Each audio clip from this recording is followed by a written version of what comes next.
Peace! And we're here with MegaMan X DiVE Offline, man. It's amazing. So, man, it feels great to, I guess, be back, quote-unquote, to playing X DiVE, whether it be online or offline. But hey, you know, X DiVE is X DiVE, so let's get right into it. Now, if you guys watched the last episode of MegaMan X DiVE of online, basically, if I don't put online, this is the title. I already played this before. As you can see, I reached level 3, and I have amazing things to say in comparison to the online release. But I'm not going to start from there, of course. We're going to start with a new game. Yep. Here we go. Let's start fresh. Again. Even though I have like 7 accounts and stuff. Anyway. Alright. Weird. I was just playing MegaMan X like I always do. The screen got all weird. And I feel light as a feather too. Sorry if I scared you. You're not dreaming. There is nothing wrong with your screen. This is the entrance to cyberspace. We call it a deep log. It was just chance that you found the entrance to the deep log. We store our game data here, and there is a lot of memory storage too. Memories of a previous gamer like you, having fun with games and loving them. How many games are there in the world? How many gamers? Well, that's how many deep logs there are. Now it comes to the question is how many freaking terabytes of storage is that? This right here is the data storage for the MegaMan X game you were just playing. This is your deep log. Yeah, I'm pretty sure I've never once played X7, so that's a lie. That was long-winded? Let me explain the worldview a bit more. Does it feel different from how it was just now? This deep log contains precious information about the MegaMan X series. It's been stored and managed like this for decades. After all this time, corruption and other problems have caused some program errors. Look, the MegaMan X data and the MegaMan X3 data are having issues. But we don't think it's just corruption due to age. There must be a specific cause behind all of it. In order to recover the data and to protect gamers' precious memories, we're going to have to come up with some solutions.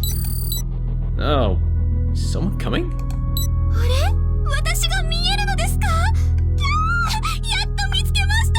Uh-oh.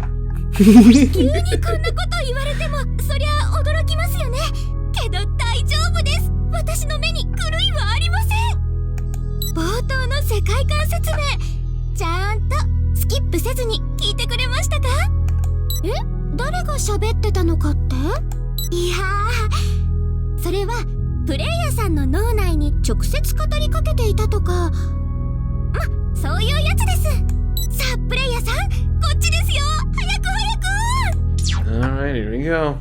I wonder since now we have mods and stuff, I wonder if they're gonna make a fan English dub. But we'll see. Hey.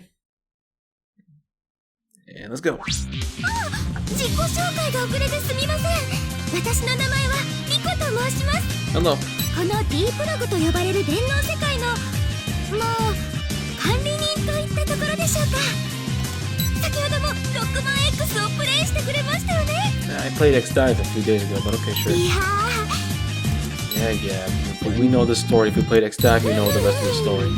But I'm not gonna skip the tutorial just in case I missed anything. I skipped it in my initial game before I recorded this, but let's see. Maybe they included something new. 都合上プレイヤーさんって呼ばせていただきますね Here we go. Start fresh. 早速ですがまずはこちらのステージのデータ修復をお願いします Alright, 今 absolutely. 私が呼び出せるハンタープログラムはタイプ X です、X を操作しイレギュラーデータを撃破してください Alright. 撃破すれば修正は完了となりますのでそう先ほどまでプレイヤーさんがプレイしていたロックマン X のあのステージですいやいきなり言われてもって思いますよね Yeah, because I played 操 this 作方 before. 法は私がナビしますのでとりあえず動かしてみましょう Because the game is different. In case you guys haven't played X DiVE before, the game is way more different than just the regular X series. So let's go to settings and adjust this because I know I'm going to adjust this. See? And okay, that's skill 1, yep, skill 2, yep. Shift switch, trigger, up, down, okay, that's correct. Okay. Keyboard, you know what? Let's just actually no, that's okay. Never mind. Okay, I already changed. This is how these are my controls. Basically, this is how I play the game on my keyboard if I use my controller. This layout is just to mimic the whole you know, right side has the face buttons, left side has the D-pad and stuff. So it's just to mimic that on my keyboard, which is kind of weird, but it makes life easier for me that way. So yeah. Okay. Now since directional arrows don't exactly work, I'm going to use this. This weapon button to attack. That's right. Long pressing the attack button lets you do it on automatic mode and uses all the ammo you have left. Okay.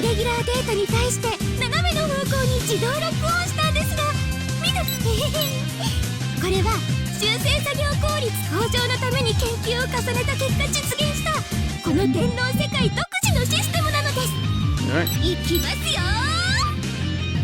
Alright.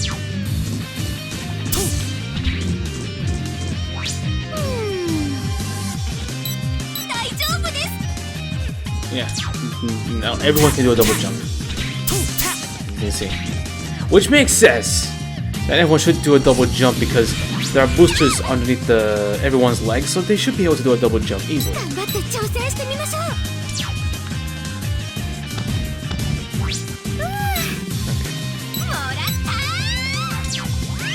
Okay.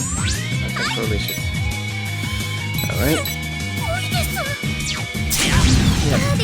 This is all automatic. I didn't do anything actually. It was just teaching me that. Yeah. Alright. And yeah. That's why I always anytime I wanna test out a controller that I wanna buy, if they have like a controller on my on display, I always do circle, X, and square. If I do it in that order repeatedly and I feel comfortable, that's the control for me. The PS4 nails it, the PS5 nails it, the Nintendo Switch kinda nails it. The Pro controller though for the Nintendo Switch, not too much. The 8-bit though Pro 2 that I have nails it as well. Although it's a little bit, you know, high for my liking. It's not too low as I want it to be. But it's actually, it does it pretty well. Yep. Let's try it out. Let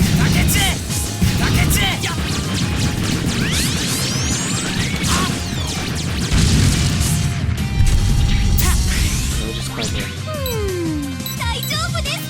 Yeah. It's also like dash jump, which sometimes can be useful, sometimes, you know, depends on the situation. Oh, strange. Can't duck anymore.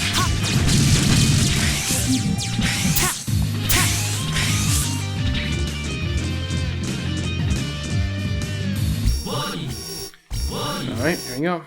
We're gonna fight the character that shouldn't be here. Or rather, the boss that shouldn't be here. Mao the Giant. It's a huge mechanoid, and bigger than buildings. Besides head and arms, it's covered with hyper metal that won't cause any damage.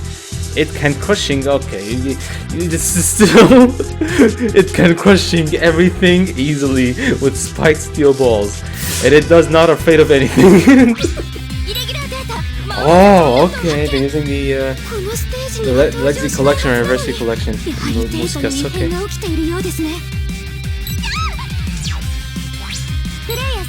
Yeah, we know.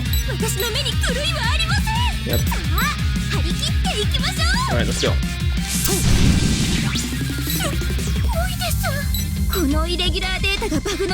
This call them stored regular data, it goes in MegaMan X. So regular data in basically Asian means Maverick. But they technically don't have the word Maverick in, you know, Asian, so they just say irregular data. I'll try my best to always remember to call them Maverick data instead of irregular data, so yeah. Until we get like a mod that fixes the dialogue a little bit. Maybe in that potential fan dub. That might happen or might not happen, we'll see.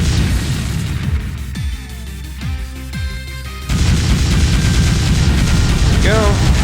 Goodbye, Mao the Giant. Oh, but we don't see you like 10,000 times again. We will. Maverick data repair complete. Okay. You are a player. Yeah, I did. Especially on X6. いですね。この調子でどんどん行きたいところですが、ちょっとベースに戻って休憩しましょう。その後にこの電脳世界 B プログのこともっと詳しくご説明いたしますね。これからもよろしくお願いします、プレイヤーさん。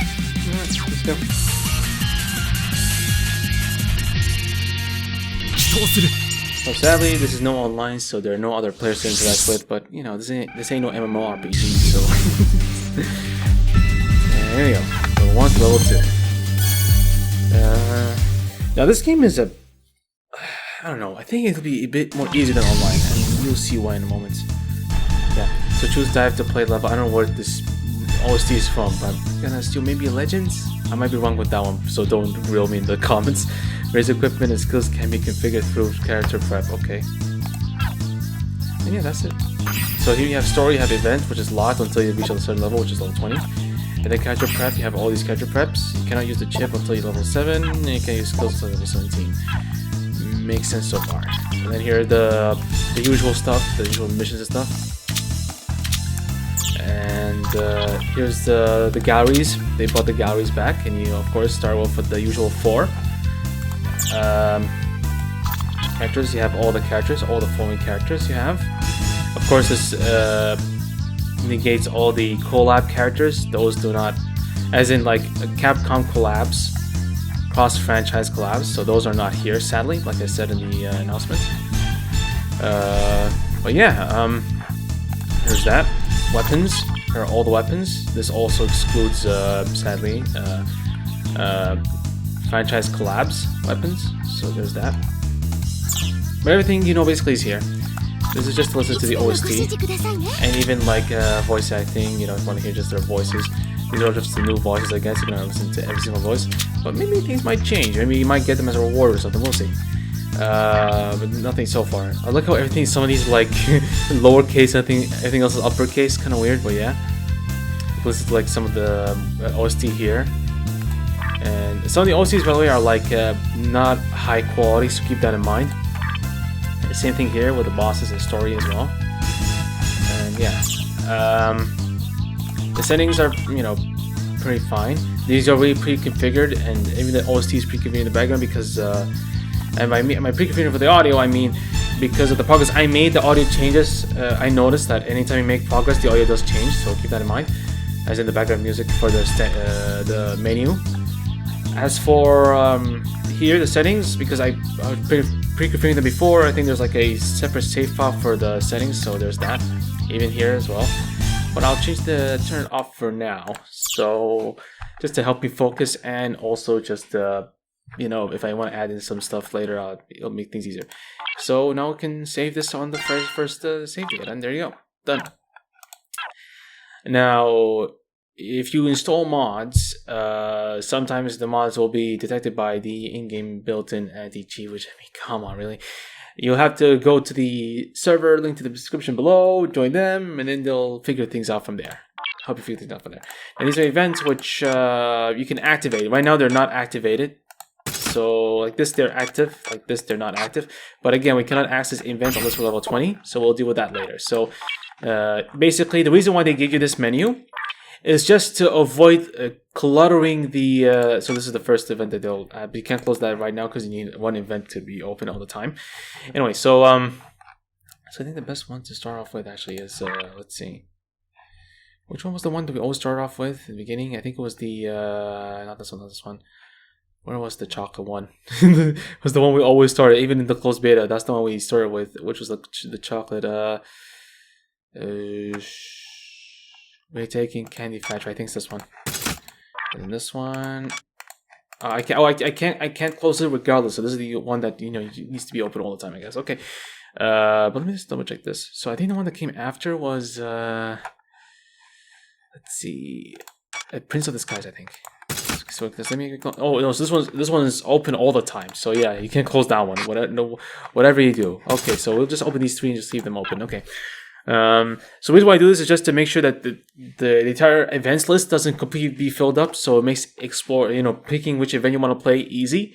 And so when you're done with the event, you can always come back here, then close it. So yeah. And now it's time to go to the store. There are no items, even though there's, I'm still level 1. But yeah, this is why I love this game, which they teased a bit of it in the trailer, but this is one of the reasons why. Because now you can just obtain anything you want. No more of that, mission stuff that always just does things with like 20 EMs, which we'll deal with that later. I'll explain that a little bit later afterwards when we finish this stage. None of that, gacha system. None of that, repeatedly, skip digits a lot. You can just, come here, and then when you have enough Zenny, you can just buy stuff. I mean, you cannot convert Zenny to EMs as of yet, because apparently there'll be updates to this game, which we'll tackle in near the end of this episode. And yeah, and also the reason why I also love this is because not only can you unlock characters, some even like S-rank characters with Zenny, the limited characters, basically all of them, you can unlock EMs. And guess what? I can finally unlock Ultimate Armor X, the one armor I love, the one armor that I've been striving to get throughout the entirety of my online playthrough that I never once got in any gacha whatsoever in all my accounts, that I had to get in freaking pity save and then get near the end of the day, at the very last, nearly at the very last week, with what I saved up. And now I can get him normally, and I can 5-star him if I wanted to. But then, it comes down to which character should I focus on first, which I think the best character to focus on first would be Black Zero. But first, because of course one memory costs 5,000, damn. So to get a whole entire character, you need 200,000. Which, when you realize it, you realize quickly that you'll get EM so fast that S-ranking characters won't exactly... I mean, 5-star rank characters won't be that much of a hassle. But at the same time, I suggest you save up. Even here, you would have to save up to, not only for your S rank, like 5-star ranking your characters, but also the skills need EMs, the abilities need EMs, DNA needs EMs. I mean, not EMs, I mean Zennies. A lot of stuff need a lot of Zennies. And you'll run out of Zennies real fast. Then you'll reach a point where you'll run out of Zennies way more faster than you're earning them. Until, the events are open for you, then you won't be too worried about spending a lot of EMs, so keep that in mind. Weapons, same deal. And even in the limited section, you start off with Savage Tusk and the Destructive Laser, which I don't really care for. Which, I mean, I'll get all the weapons later, and then I'll probably pull a Kong Dong or something, or Kong Do. If you know that channel, shout outs to you, boy. Shout outs to you, my bro.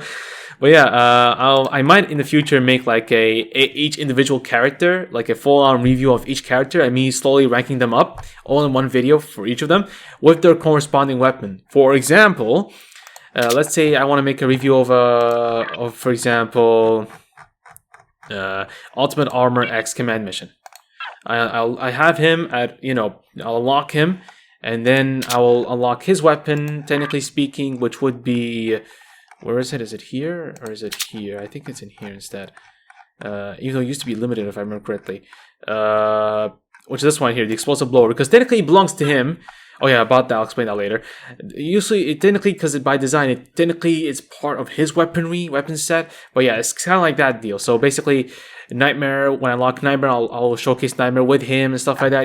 That kind of deal. Even though I'll be using Nightmare anyway for certain characters. So I might make a separate save and then unlock that later afterwards and then review him properly and stuff with the weapon.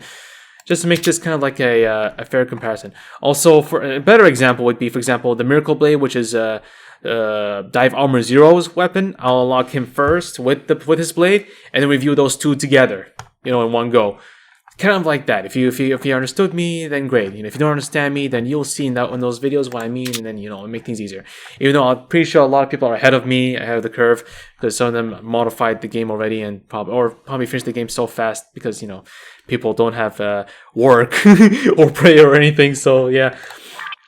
Anyway, the card section. This is kind of a bit weird, kind of a mixed bag, It's like some cards are here, some cards are, elsewhere in here or in here. But here's the general gist of the cards and how much they cost and, what there is. And I believe some cards that used to have like player damage and stuff have their abilities been replaced.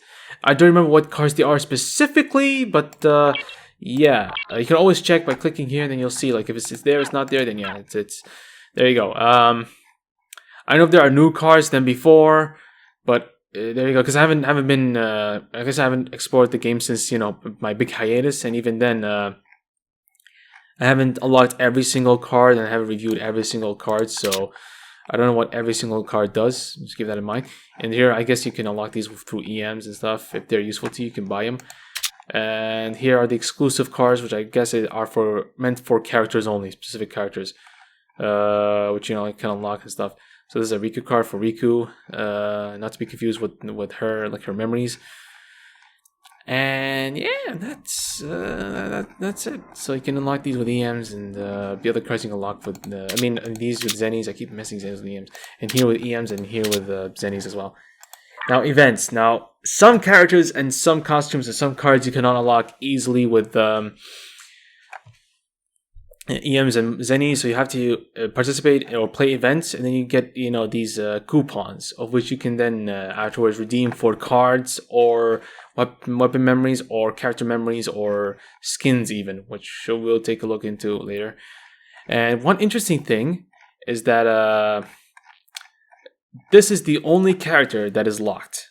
So you cannot unlock him with EMs, you cannot unlock him with Zennies, you can unlock him with event coupons, but to unlock him, you literally have to beat the story mode normally, on normal mode. So the very last stage, the very last chapter, very last stage, which is the final boss basically, which won't spoil too much, and not for me either. Even though I didn't even explore too much of it, even though we've already been spoiled by just looking through all of this menu as to who the characters are and stuff like that. So yeah. Also, sorry for the lack of censorship, but yeah, I'm my only editor. And you could also lock, if you have some Ranger coupons and you want to just, spend them here, you can spend them here as well.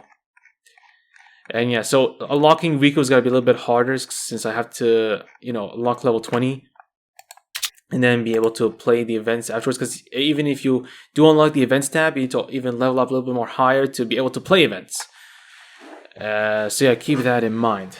And now onto the skins. All of them are on here. There's no general limited, so you put them all in here. But the ones that are limited, which were you had to use paid EMs to unlock, you can now use normal EMs because there's no paid EMs. It's just regular EMs to unlock them. So yeah, and that's it for the store. So far, and now up to the whole complete this and that. So yeah, that's the whole unlocking stuff with your own ability, with your own effort. Right now, you have these characters right now. If you have a certain amount of Zennies, certain amount of EMs, these are the current characters you can unlock, and even fully 5-star rank, 5-star and everything. The other characters you have to unlock by continuing through story mode and completing certain aspects. Like for example, to unlock S rank Hunter X and some other characters, you need to beat the entirety of Highway and then stuff like that. And then to unlock other characters, like for example, my boy Dragoon, you need to beat him in Volcano. So by extension, it'll unlock everyone previously or afterwards, depending on where he is placed. And yeah, same thing with the weapons, by the way. Same thing with other memories too. So that's technically where the grind is. That's technically where the stuff is. So some weapons you might want, may appear later. Like for example, the Nightmare Blade. Apparently, it's still as good as it was. So apparently, still the #1 best blade there is. Again, I have to check all the other blades, and then I'll make a review, and then we'll make a tier list later afterwards. After I make all the reviews of every character and every weapon, and yeah, afterwards I think that's. So that's where basically most of all the grind will be, just to unlock the ability to purchase stuff. Of course, with mods you'll be able to unlock this easily, but I don't want to do that. I want to play this fresh. That doesn't mean that I won't do some interesting stuff, which you will see later in this episode. I don't want to make this episode too long, so let's just go into, I guess starting off the episode normally. So let's just go here and some of the gallery stuff here, look them up. And then here, the cards.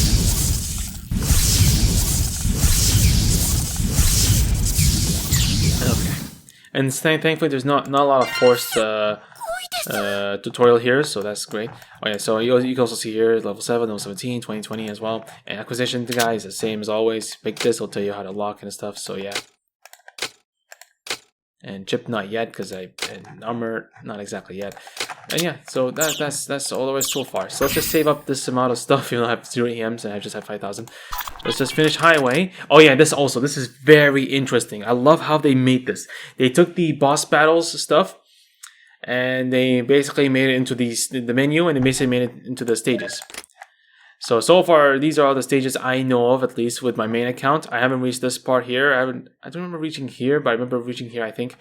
So yeah, otherwise, yes. But where we reached so far, where we stopped was until Bite. We stopped until Bite, and then afterwards we're gonna go to Flame Mammoth.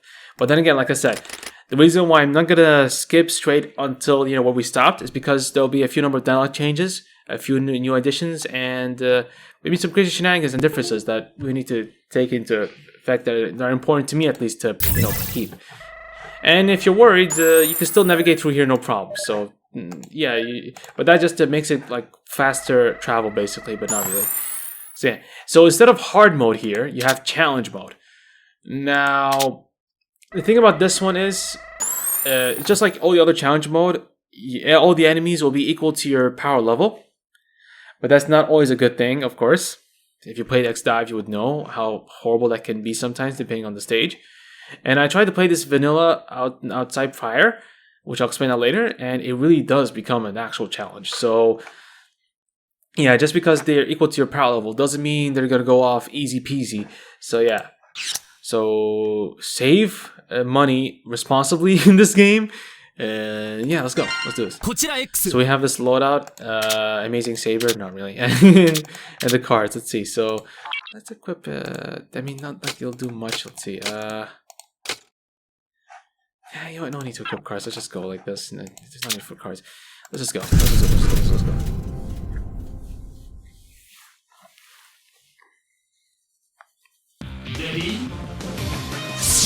Okay, here we go. More tutorial. Oh yeah, my controller is disconnected because I don't meant to disconnect.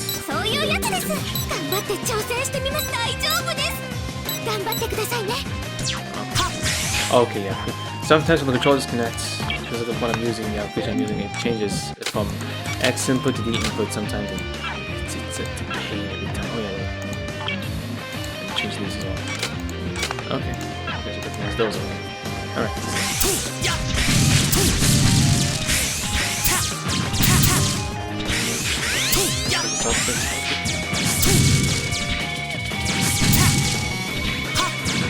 So yeah, there's auto aim. There's also manual aim, but my analog is messed up sometimes, so I turned it off.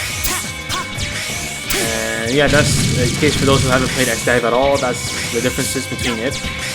And there are no cheat codes. Well, as far as anyone is aware of, there are no cheat codes. So there's no, hey, if you put this cheat code, you'll lock the ultimate over X easily, or Black Zero. Yeah, that's not in this game so far.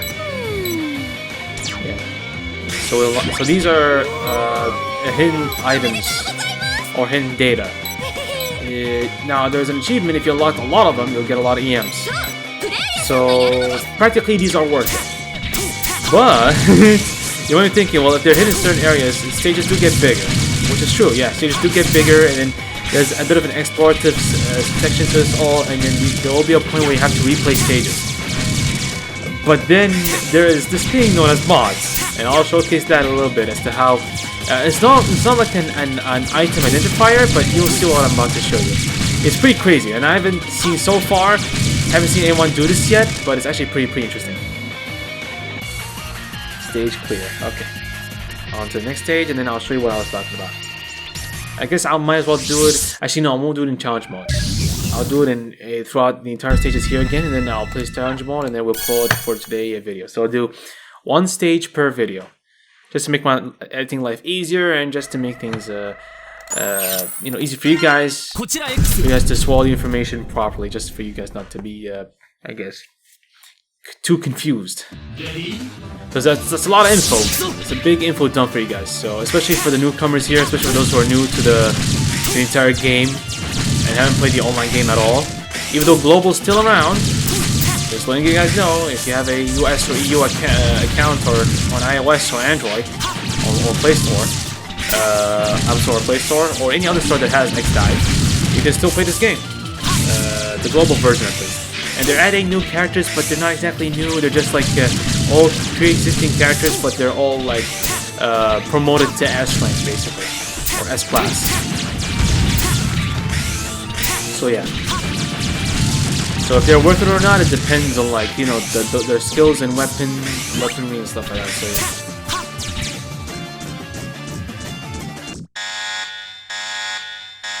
Actually, you know, this could be a good review of X automatically as well, since we have his Buster and we have him do fights. So far, as 1 star, it's not that bad. Oh yeah, by the way, this thing is still back. Look, pay attention to this thing. still aiming towards me even though it's dead. They didn't quote unquote fix that. Just left it as it is. Oh, and sometimes Maul the Giant, we will see if it still happens or not.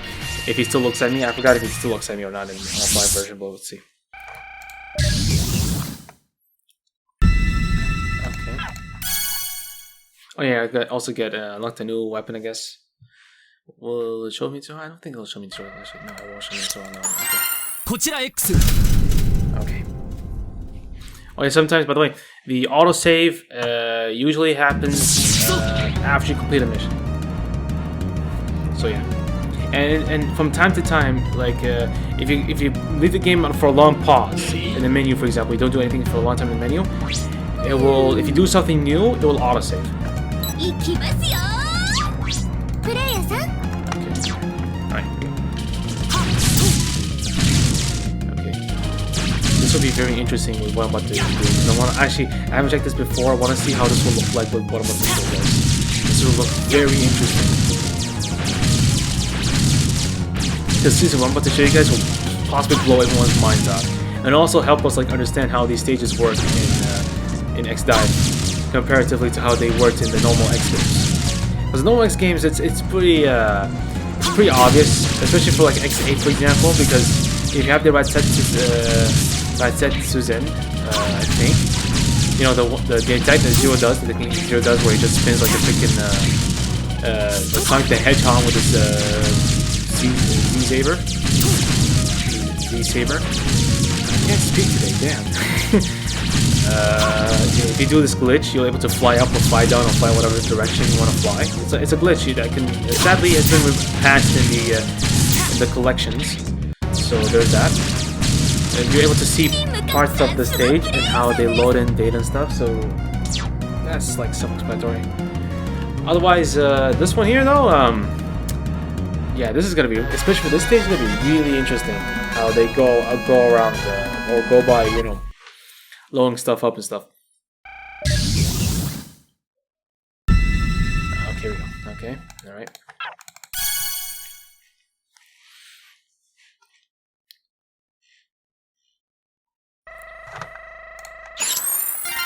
I just hope that Capcom doesn't capsize on my doesn't lampoon my channel for showcasing this. But I mean, come on. I mean, if they mods should be something that gets to lampoon though. Like, we're not hacking multiplayer no more. We're not like installing shitty software anymore. It's offline. So yeah. Anyway, besides, there have been many mods in other like freaking Capcom titles, so for them to like lampoon people for modding X DiVE, that's the same thing for people who play like, you know, Resident Evil, Street Fighter, you know, etc. But yeah, I know.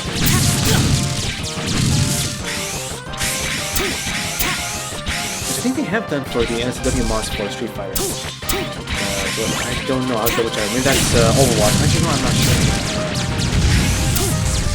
Yeah, it's whatever. Let's see.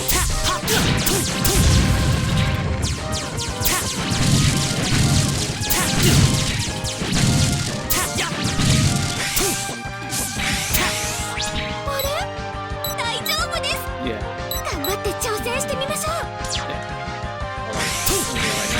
It's right there on the side.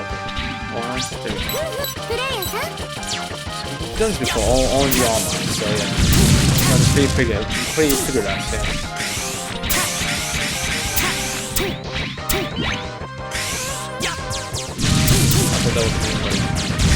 There's a distance to aiming, and some weapons and some characters you can increase your aim, so, or range rather. So yeah, too much of a hassle, but just let you know.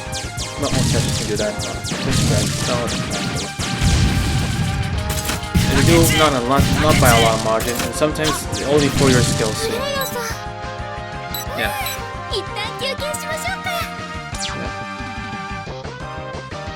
Anyway, stage clear, and then the boss of this stage.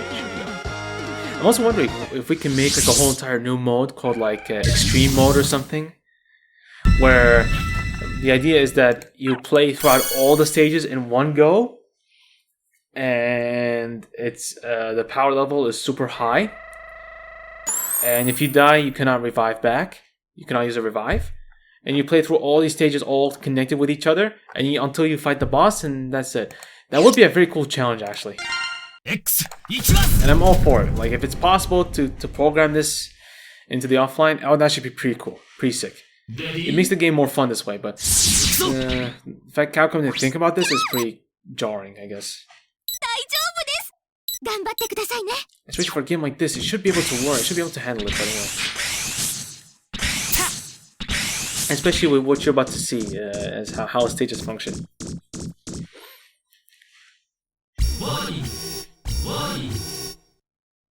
Okay. Oh, the giant is here, y'all. Bro, really? Okay.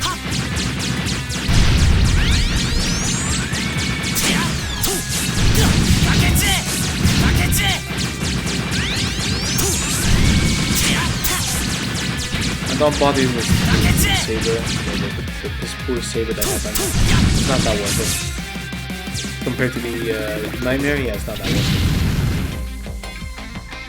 The Nightmare and any saber similar to it in the passive is pretty dope. And that's why it's like it's the top rank, like the sword amongst the other swords or blade weapons. Yeah, play this time. Okay, yep. For laugh. Finishing different stages gives you a different amount of stars, right? That's why RuPaul's becoming better. Showing data and it display as bigger as when we block. The Lost World is getting effects because of that. From Hunter progress that don't show up in the game script or Hunter, they can even talk again. You can go to it, yeah, pretty cool. We know all this, so yeah. And yeah, that concludes the stage normal. And there you go, got achievements. Stage highway 1-6 normal. Okay. And then chip is now unlocked. So whenever you level up, sometimes there'll be a message here, so just read it just to keep you guys up to date as to what you unlock. And we unlocked S Rank X. Yay, hooray. Although again, I'm up for Black Zero actually, to invest in Black Zero, because in case you haven't played the game before. The reason why I want you guys to invest in Black Zero is one of his skills, which is the Raikuzen. The Raikuzen, if you rank him up a little bit more faster, or a little more higher, you'll be able to allow him to get a shield. And that shield can actually help you out in the long run, especially for all the other stages and when things get really dire. And if you make it so that it refreshes or reloads faster, you can practically become invincible throughout the entire stage. You need timing and where to use it. You know, because sometimes it gets about to to dash through stages easily if time is an issue. Especially since, in case you noticed, Jacob's orbital elevator and race mode is available, so he could be pretty useful as a character. And yeah, especially since he has like the speed up buff as well that you can use. And yeah, let's go to characters and let's unlock X. And we might as well use him right now, so... And there is a difference. For those who don't know the difference. It's not just the bit of voice acting and this technically useless pentagon. Yeah, pentagon. I also said pentagon, yeah. Pentagon, I mean.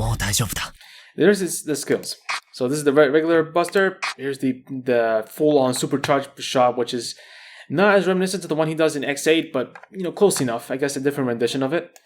And then here's the rocket launchers that he can do, just a regular rocket launcher. Here he does like freaking bamboo pandemonium levels of freaking tracking missiles. But yeah, man, you can rank him up to do things better, of course, to lock skills. He doesn't have any skins. Should be an issue, and doesn't have exclusive cards as far as I know. And yeah, let's gallery him up and go to skills, go to passive skills. Here are the passives in comparison to X's passives. There you go. Here it's way more in depth, and 2 more. And yeah, once we're at it, do we see? Yeah, you know what? Let's unlock once we're at it. And for this X to in the future, rank him up in the future, let's unlock these as well. And yeah. And then after we 3-star and then further, we can just unlock these and stuff like that. Yeah, DNA code needs to be level 50. So DNA code is back, but not in the way you think. So I'll leave that as a little surprise as how that works. Again, we're just gonna start off like baby steps, I guess. Anyway, let me save. Hold on. I think it was F7. Hold on, let me see. Is it F7? Yep, here it is. Okay. Now let me showcase this. So you know how the menu, right? This is how the menu looks like. Let's do Freecam, because it works here. And go. You can basically do this. You can basically see how this stuff loads up and where these freaking pictures go. They go to the vast void, and then afterwards they kind of like respawn here like that. They spawn just like that, and let's see the other one. Okay, there you go. That is from the Elixir Collection boss battle mode or X challenge mode, and then 2 from the same one from X6. Okay, damn. I guess the data has been really corrupted. And yeah, you can actually explore this. You can go like outside. Wow, okay, because I held right click and press shift and then go back. You can speed up basically. Yeah, this is in the way, but I don't know if there's a turn off HUD mode. I'll look into that. But yeah, otherwise, yeah, it's this background is practically a big image, a JPEG basically, and this is the stuff here, right here. Really interesting, pretty cool. I think they brought back the whole event stage thing, which they changed per event. You could do a page up, page down to elevate or descend or descend. Yeah, I think. Or you can also spin him around, but it doesn't really matter because you can always like go up to him and just look at him and stuff like that. And yeah, I think you could do the same thing with the other stage. I think they brought those back. So when you play certain events, the menu changes to a part of a stage or something. I think they kept those in here. So maybe in the future, if we try events, we'll look into like how those stages are made and stuff. So yeah, this is pretty interesting. How they made this entire thing. Pretty cool. Anyway, let's turn off Freecam because we don't use it right here. So that explains how they can do all this. Yeah, but in reality, it's like this. Okay. And now, if you use it in here, it doesn't really do much because these are 2D, so it's not it's not outside anymore. And yeah, let's see. So let's go here. Reset this. We're not gonna actually let's unlock these. Let's see. So here's the first one. Here, this is the beginning. This is where things get really good. So now they up the EMs, so you can get more EMs faster. But doesn't mean you're gonna go full blazing, no F's given, gonna go spend them on your favorite character. Have some patience, spend reasonably and responsibly, because again, things are about to get harder. This is X DiVE. Remember, things work in power, not in if you use your favorite character or not. Okay, 60 EMs here, and then I think 80 here, or no, 100, straight away to 100. Okay, that's very cool. And you can unlock the boss chip. Actually, speaking of which, let's go to the boss chip. I like how he's a spoiler anyway. That he's the final boss, and you can unlock him. He's the very first and I guess only S rank chip you can unlock. Yeah, thank you for the spoilers. Really wanted to know that.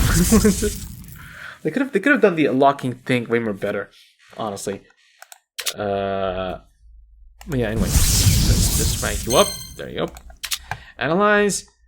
Because they'll eat up all my zennies, because like before, the analysis here eats up a lot on these freaking compound energies and on the zennies a lot. So again, that's why I say like spend responsibly, strategize, think things through, especially when skills are also involved, because even those still remain as freaking Pac-Man as possible. So yeah. Anyway, back to story. Let's go back to stage 1. Oh, you can replace scenario if you want to replay the scenario. But we're not gonna do that anyway. So yeah. For this stage, you must challenge it using the designated setup. You mean like tutorial? Or you mean like okay, let's see what they mean by that. Hold on. Because if they mean tutorial, then we can always try hard mode and then skip to like the other stages afterwards. Yeah, they mean tutorial. Yeah, we know. Then let's just go. Let's do this in hard mode. That stage in hard mode. Then I'll show you what I'm talking about. Because this is literally the same stage. That's the only difference is that in the beginning gives you a right armor. So same thing heal. Here I mean heal. I said heal. Man, I seriously don't know. Can't speak to them. That's also because I speak too much as well. Sometimes, not always, but yeah.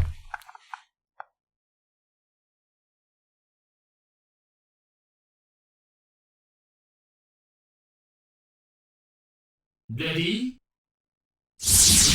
Okay, I'm gonna pause right here.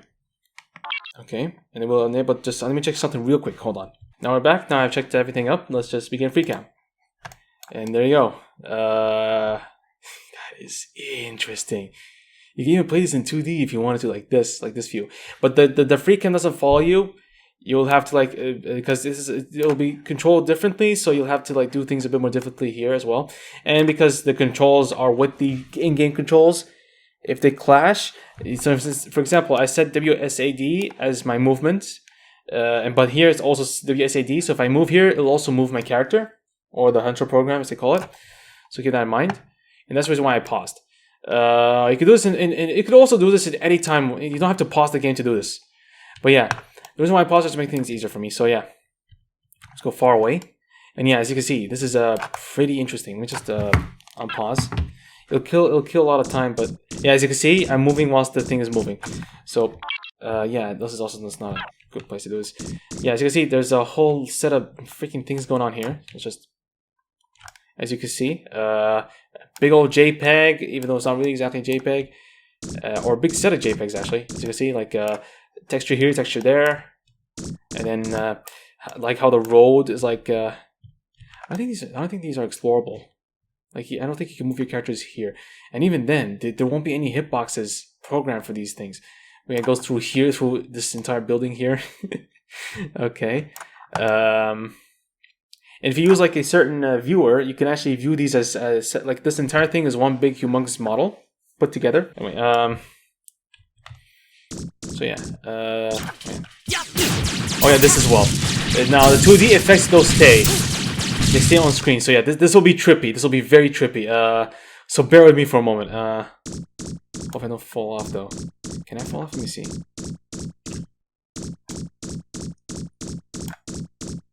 Okay, I can't fall off. That's good. Okay. And yeah, some stages are not loading in. So once we get here, you'll see them load out. So let me just zoom out a little bit. Yeah, I'm right here, so don't get confused. All right, here we go. This. Also, in this mode, by the way, in hard mode or challenge mode, I mean, you get health packs. So be not afraid, I guess, of dying, because you'll still make it through. Don't worry. Okay. Oh, I can't grab it anyway. Oh, okay. So I missed my chance, I guess. As you can see, it's loading in. It's loading in. Okay, that's pretty cool. So it's kind of like by chunks, I guess. Okay.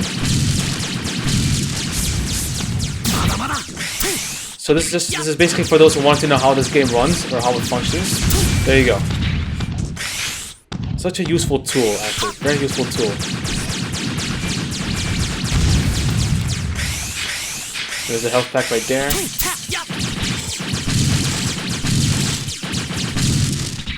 See, that's a health pack. So yeah, and as you can see at the bottom here, this stage is about to fall off, or it's going to anyway because of this freaking Beedrill fight. It's not Beedrill, it's a bee thing. I forgot its name.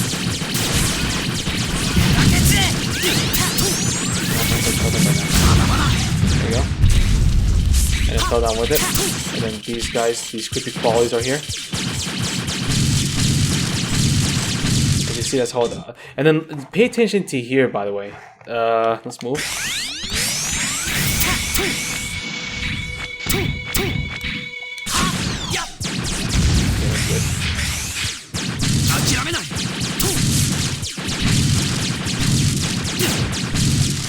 Okay, there's health here.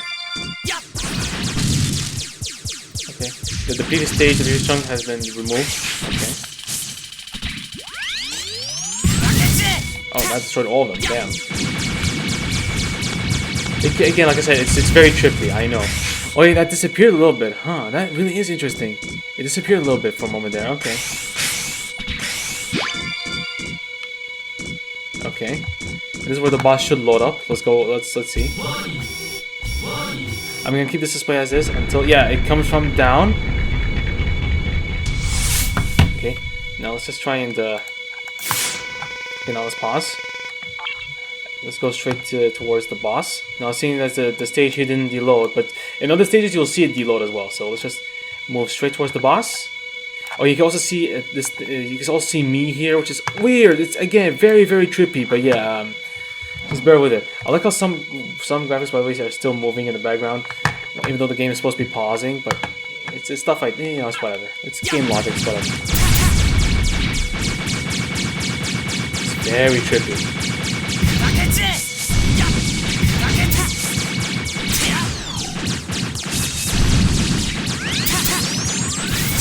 I'm not gonna get 3 stars in here because I wasted so much time doing the whole map thing, so I might as well do it again. But it's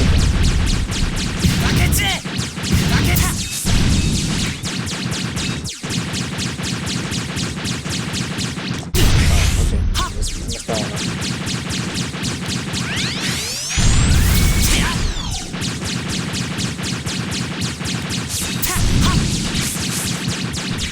Okay, and there you go. Let's go page down at least fast. Oh yeah. Even the camera slows down too. Oh, yeah, I forgot about that. Yeah. But don't worry. After you end Freecam, all this trippiness will go away. But yeah. But for now, yeah, that's the trippiness so far. So it still stays. Okay. Oh yeah, even here. You can see it in the background as well, but this one here, so it's like, I don't know, there's like 2 cameras or something going on here. I don't know. It's kind of weird. Oh yeah, that comparison. So let me just try to do this again, and yeah, let's try to do this properly this time. So, and this is how you, in the other stages, this is how you find the hidden elements, because you'll see them straight away. It'll be really easy for you to see. But I'm guessing since you already since we already got, I think, every single hidden element in this in the first stage, there's no need to go back to normal mode. We'll see.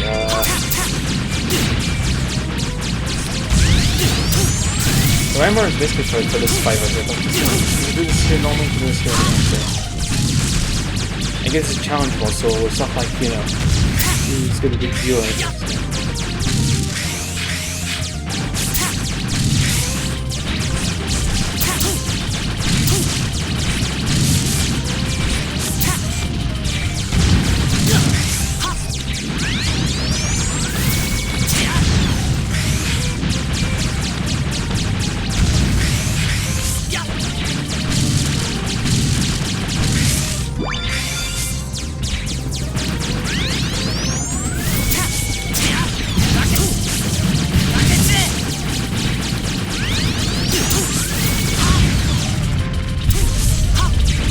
There's going to be some on the left, because we saw what we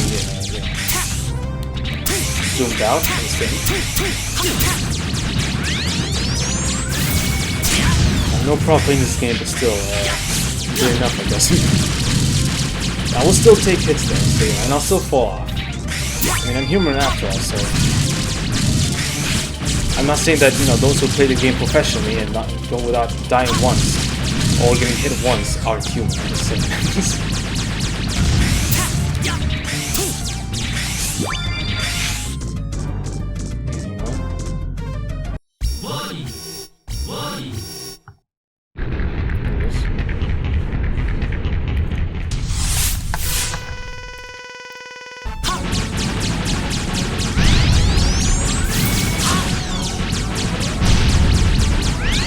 Why don't we do a stage review? Actually, no, stage review, we'll do this after, like, in every single episode. So yeah, every single episode will be a stage review.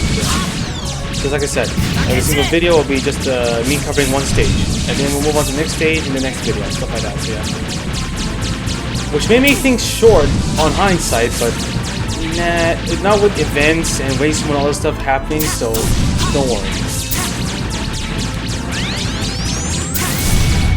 Oh yeah, co-op is gone, so there's no co-op stages anymore. Even though those were amazing, some of the co-op stages were freaking amazing. Hopefully we can bring those back. Hopefully, we'll see. And there you go.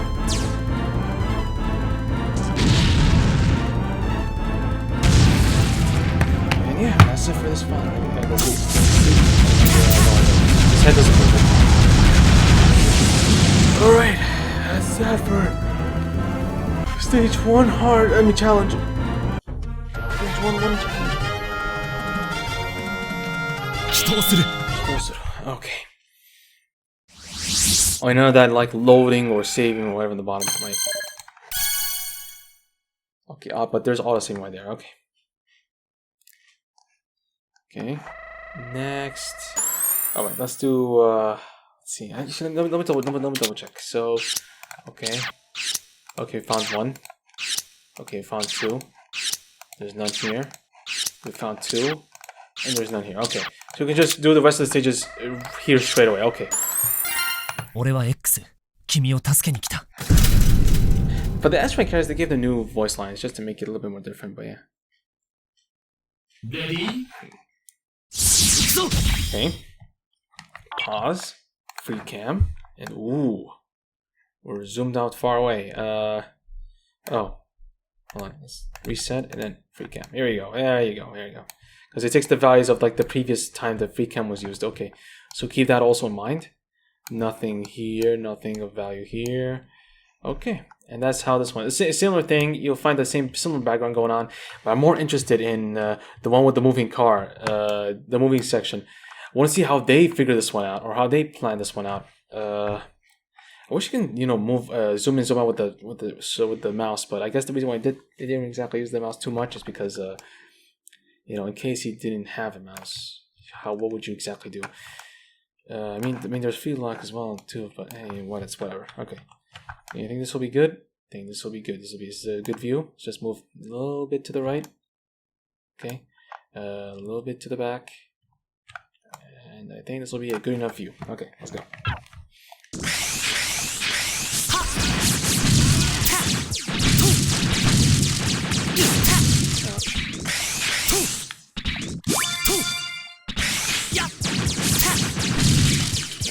I'm watching from the distance. Yeah, you can see the stage is at the back.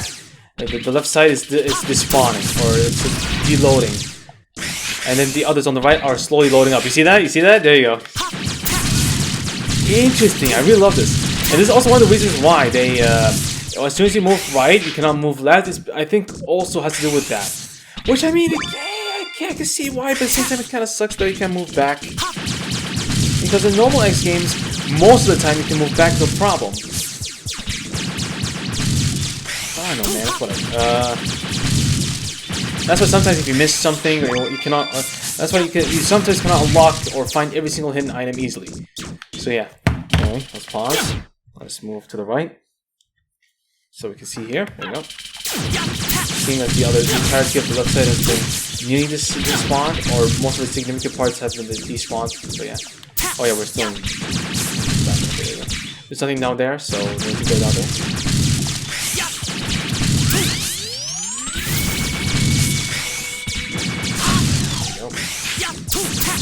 Health pack there. Okay. Oh, that's the part where they, yeah, it's the end of this stage, yeah.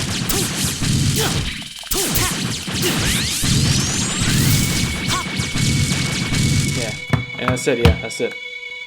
And that entire part is despawned.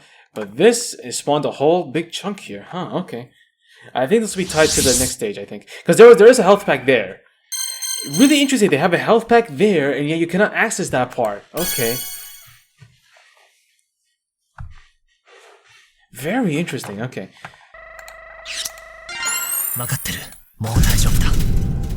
Let's see this one. This will confirm it now. Ready?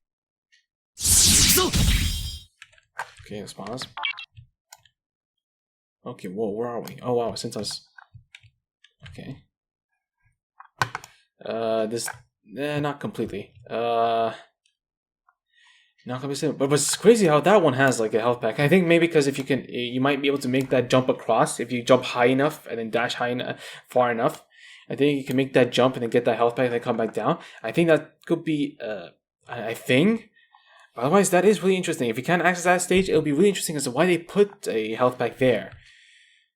But okay, so here's the stage again. Okay, here's where we're gonna expect to be in a few moments. So for now, let's just do it this way. Okay, like this, and then we'll pause the move, and then pause the move. Okay, there you go. Do things piecemeal. Okay.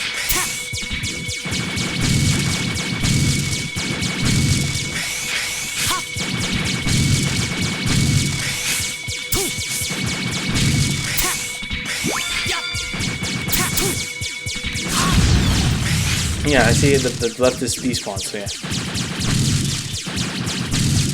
Oh, deloaded.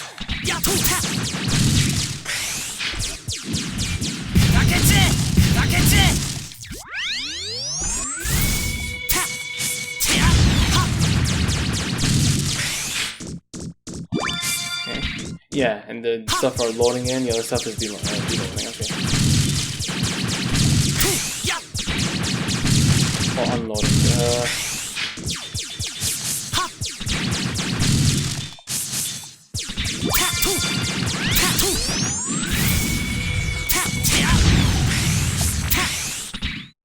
Okay, let's move this way. Okay, now we're here. Oh, I think that should be the end of this stage. I think so, yeah.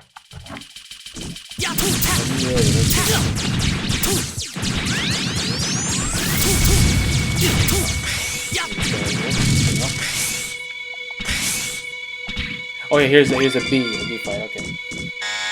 Yeah, it's slowly loading in. Okay. Like how some lamps are on the left side haven't unloaded. Interesting.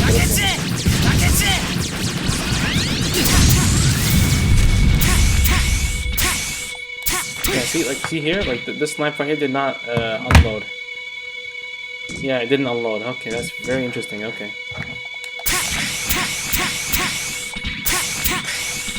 So this is I think this is a 2D effect that is tied to the thing, I guess. And here's another lamppost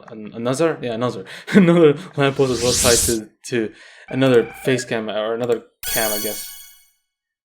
It's kind of weird how to explain this. I don't know how to explain these entirely, but yeah. Anyway, this is the one I want to see. This is gonna be the most interesting one ever. Here we go. As soon as the stage starts, I want to see how this works. Okay. Oh, just as I figured. And then they're gonna move this right here. Yes. Yep. Just as I expected. Okay. This is really interesting. Oh wow! You can even see how when they'll appear. Because every time you move, after you progress, one of them is gonna shoot. You will see one of them is gonna come closer, and then if you miss it, you'll miss it. But yeah. This is really interesting. Wow. All right. Yo, that's actually pretty cool. Okay. Again, Capcom, please, just for educational purposes, please. I just love this stuff, man. Please, just let me enjoy this. All right. don't destroy my child for this, please. Okay. Anyway, here you go. Okay. Very interesting. Oh my god. This is pretty cool. Pretty sick. You see, an enemy spawned right there and then... Bruh. A freaking car within a car? Okay. Alright. Okay. But this is very interesting though. Okay, there's a health spot. There you go. It came this way. Okay. Yo! This is very sick though. It's very cool to see this all unfold, man. Very interesting, okay. Another one. It's at the very top. Okay, there you go. Okay.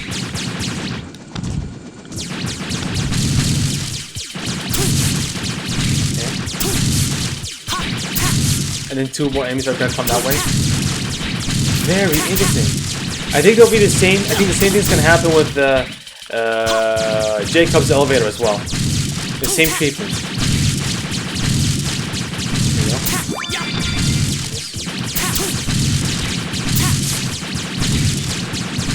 Very cool.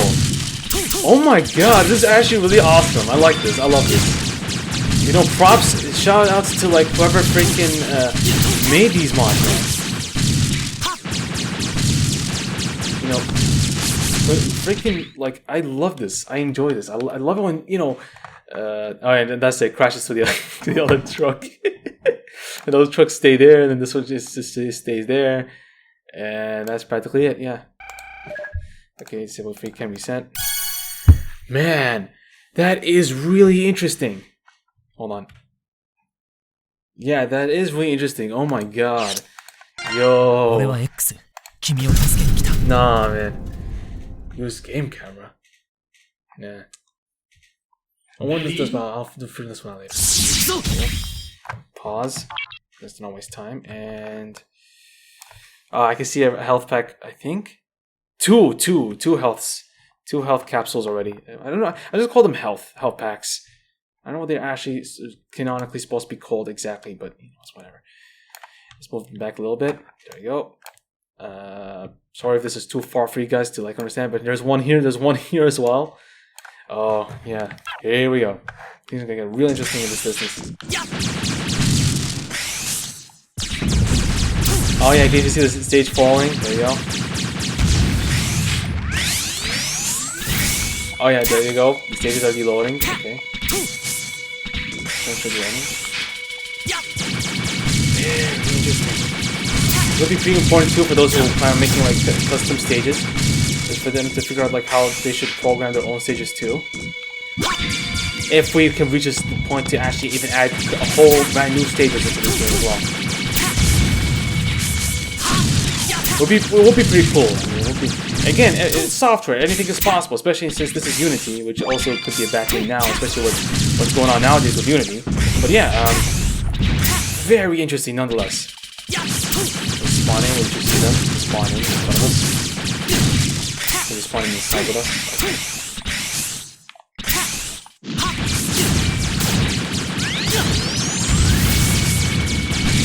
I know from far away it looks so hard, but yeah. Oh, I shouldn't die here, because I don't have but thankfully there are health packs here, so yeah, we're fine. Pause. Move this way. There you go. And okay, might as well zoom in a little bit. There you go. Make things easier for you guys.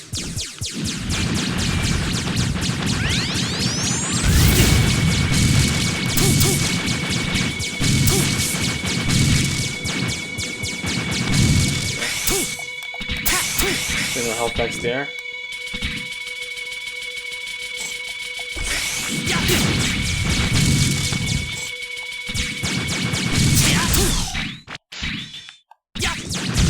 Back here. Okay, that's good.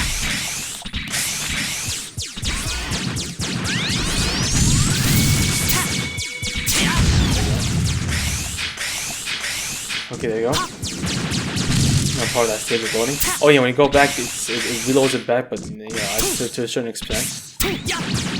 They did say so. It's possible, but it's just kind of weird how you cannot just go back like you normally would in any other X game, except if things were scripted or if things need to be, you know, you need to go to a different part of the stage that you cannot go anymore. Or if the left side is so destroyed narratively in the stage's story or something that you're not supposed to be able to go back.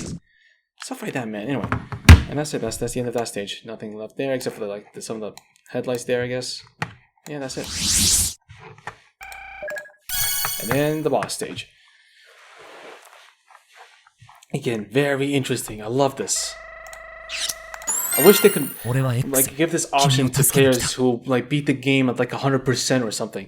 Give them like the freedom to do what they want, or even like a sandbox kind of mode where you can even spawn in enemies and then have like some cool, crazy, you know, craziness, like a Musou mode or like a, you know, Dynasty Warriors mode, or even a legendary Dark Knight Sparta mode for like MegaMan freaking X.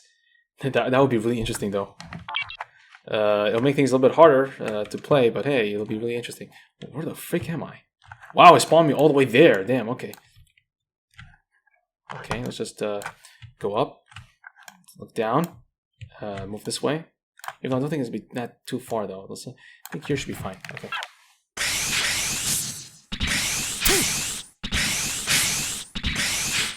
There you go. Oh, there's nothing here. Okay. So I think best off is to do this. Yeah, we got fought you like already like a total of how many times? 4 times right now.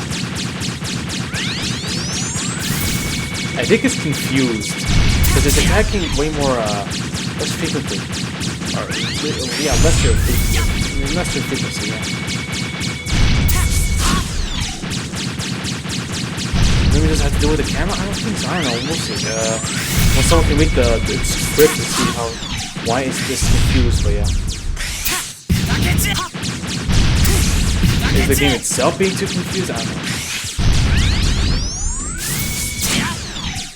I mean, speaking of narratives, you'd expect, you know, if you're admins of the deep wall, that you're able to do this kind of stuff, right? But oh well. I mean, these opportunities are like the best places for like developers to hide Easter eggs. Best opportunities, like, you know, if you hide like a little Easter egg in like the background, the sky somewhere or something, and then the only way you can access it is to do Freecam. Stuff like that, you know. So that's pretty encourageable, you know. It gives more, you know. It shows a bit more love, you know. And oh, okay, this guy can actually, his head moves when I jump and stuff like that, so yeah. Or whatever I move anyway. So as you can see, his head moves, yeah. It should just, you know, move with the animation, but I guess it's not tied with the animation properly, so yeah. And like how, again, if I go back, oh, but I paused anyway, so yeah. If I go back, it loads the previous chunks. And there you go, we're done.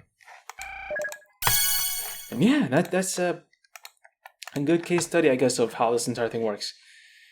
Alright, so again, to access this, the server is in the description below. Join those awesome chat legends. Oh, 200 EMs, yeah. Like I said, you'll be getting EMs a little bit more faster than usual, but again, spend them wisely. Don't overspend. Okay, I need to also... New items are available because I beat the stage now. I unlocked, I think, more characters now. Yeah, I unlocked I guess just him, I guess, and then Euro I unlocked here after Air Force. Okay. Limited nothing. Weapons limited nothing here. Actually, I don't remember what the weapons were, like where they stopped here, but yeah. Okay. So far we're doing good. We're doing pretty good, and I'm enjoying every bit of it. So yeah, that's it for, so how many do I have? 70,000, so still. So characters, let's see. So to unlock, let's say, for example, yeah, 800 at least. 800 EMs, you'll lock a character. And then fall on 1,000 if you want to get 50 EMs every single time, like in form of increments and stuff, until you hit the cap. And then it'll give you a warning sometimes that, hey, if you reach beyond this cap, are you sure you want to buy the you know, all these memories, even though you're going beyond the cap? And it'll tell you. If you click yes, you'll get it, and then the remainder you'll have to use. You have to, you know, go back to the repository and sell. If you hit no, then you know, it sends you back here, and then you have to reassign the appropriate amount for you to buy.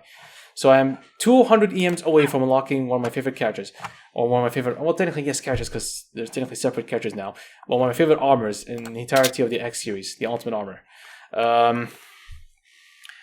But yeah, as much as it's dwarfed, you know, in comparison to like other armors and other stuff, especially like the next dive armor and the dive armor, for example, it's and compared to other characters as well. I still find it my favorite because, you know, there's a whole lot of history behind it, and it's cool as a concept, like a jetpack thing behind your back, and then you can freaking dash like a freaking airplane. It's pretty cool, man. Pretty cool. I like it. I cannot wait until Kurobuki makes him into a freaking model kit, and hopefully not a premium model kit. I want him to be a normal model kit so I can go and buy lots of them. Anyway, but yeah, so that ends it up with this stuff. So. But we're not done yet for the video, so let me just real quick just unlock a few stuff and I guess rank up a few stuff here. So let's see, rank up. We have ranking up. We have ranking up, which is all stuff for like skills and, you know, stuff here, and power. So even if we try to rank it up one by one, it doesn't really matter. So it just goes up to power and goes up to this. It doesn't really affect too much. And you can lock these. So, you know, I just want to lock them right now. It's okay. And then some of these, yeah, this is one of the reasons why I said, like, just be careful, like, spend it wisely, because some of these kills you'll have to spend money on, so, yeah. Also, I forgot to level up these weapons, so I'll level them up later before I make, you know, go to the next stage. I'll figure that one out later, so yeah. In any case, that's it for this playing section right now. But I have 2 more things to do, which I'll, actually, hold on. Actually, you know, let's just show, wait, where's my mouse? Oh, there it is, okay. I could see my mouse there for a moment. Okay. Alright, here we go. Oh, okay. I used this up a little bit too much. Okay. I thought that was ranking. Okay. Not focused. Okay. Oh yeah, palette. Alright. Lock that.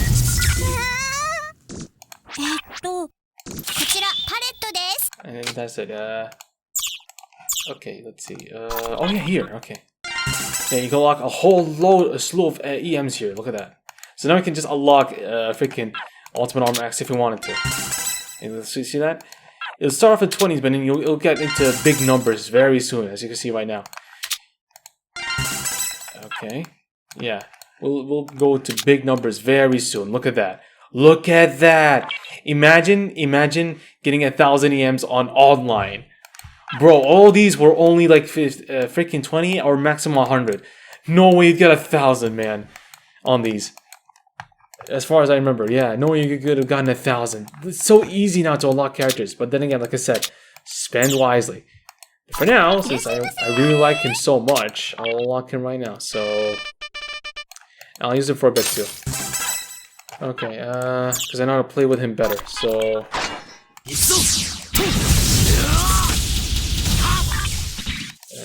Yeah, I love this. I love the Nova Strike, even though the picture just doesn't, you know, do his service. But you know, he does it normally. He has a proper animation. But this is from the closed beta, because in the closed beta, he was pretty wasn't straightforward. But yeah,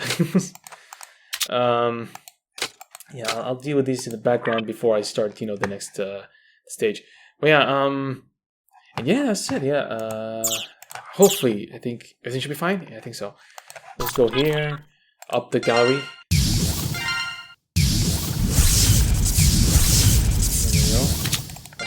Because I'll up my power, my Pudiroso, and then also get these, I want them. And I might as well test them to X right now, so just not to forget. And these cards do not work with oh, I need to rank them up. Oh, Buster Mastery, but I haven't used that. So yeah, let's do this. So yeah, well, once I rank them up, oh, okay, now I can use the other one too. Okay, here, there you go. Done. 1, 2, done. And we just need an orange one, which we can, I guess, use anything anywhere that will be compatible with X. But here again, like I said, this only works with the regular X, not S Class X, sadly. So yeah, okay, let's also do this. Up my Pudir. All right, and yeah, that's it. That's right. In any case, let's now move on to the next segment of this video. Hopefully I won't take too long as I did here. So yeah, let's move on to the next segment. Okay, and we're back. So, saw this article. I was in a server of a certain YouTuber who shall not be named, who apparently wrote this article. So let's take a good read. A beginner's guide to MegaMan X DiVE Offline. Hello player, welcome to the D-Blog. While MegaMan X DiVE Offline is full of memories from the MegaMan X games and beyond, it's also a lot more intricate than those games and can be a little bit daunting for newcomers and occasionally even experienced players. But we're here to help you with this guide so you can fully immerse yourself in the world of D-Blog and get the most out of your experience here. And why is there speech marks everywhere? Okay, anyway, of course, MegaMan X DiVE Offline is still pretty new, and while we've spent some time with it, a lot of our knowledge comes from how things worked in the online version of MegaMan X DiVE. That also includes me. So we might get a detail wrong here or there, and we'll try to correct any errors we encounter as soon as we become aware of them. So please be patient. Hence why I'm doing this video. And oh my god! All that is table of freaking contents? All that is table of contents. Okay, yeah, I'm gonna be here for a while. Sorry guys, this is gonna be a very long video. When starting the game, who's the character? Okay, you know, let's just skip right to it. Okay. When starting the game, who's the character I want to get ASAP? Like I said, I recommend Black Zero because of the Ratetsuzen, no, not Raikuzen, sorry, Raikuzen, and the fact you get a shield if you rank him up, I believe, and the preparation time can be decreased again when you rank him up. So, and you can split blitz through stuff, and if you can get yourself a beam saber or a blade weapon, he's pretty good with those as well. So, all on out Black Zero for me. Otherwise, again, for the veterans, you can choose any character and just roll with it. Just treat it as if you're playing the online version. Just a slight bit more easier and harder in certain aspects. So yeah. But for those who are truly newcomers who haven't played the online version at all, or haven't touched the global version and want to play the offline version, things will be a lot more different. So yeah. MegaMan X DiVE's offline story mode is easy enough, as long as you keep your total power at least on par with the recommended power for each stage. I suggest a little bit more, like a small percent, like 1% extra. But yeah, you could theoretically get through it with any character. So we will give you a quick and easy roadmap of what we have used, and if you need more recommendations, read below. Chapter 2. So he started off as X, and then Chapter 2 replace X with S-Class Hunter X, which is what I did. And then Chapter 4 use S-Class Hunter 0 if you wish. So okay, then X5 Third Armor X. Interesting choice. Do you unlock him? I haven't beaten that far. Okay, chapter 16. I'm assuming this is the chapter where you this is the gallery, quote unquote, chapter where you go and fight the big scorpion and you unlock the Hunter 0. I think that's the Air Force. Whatever. At some point, you unlock, I guess, the Hunter 0, S-Class Hunter 0.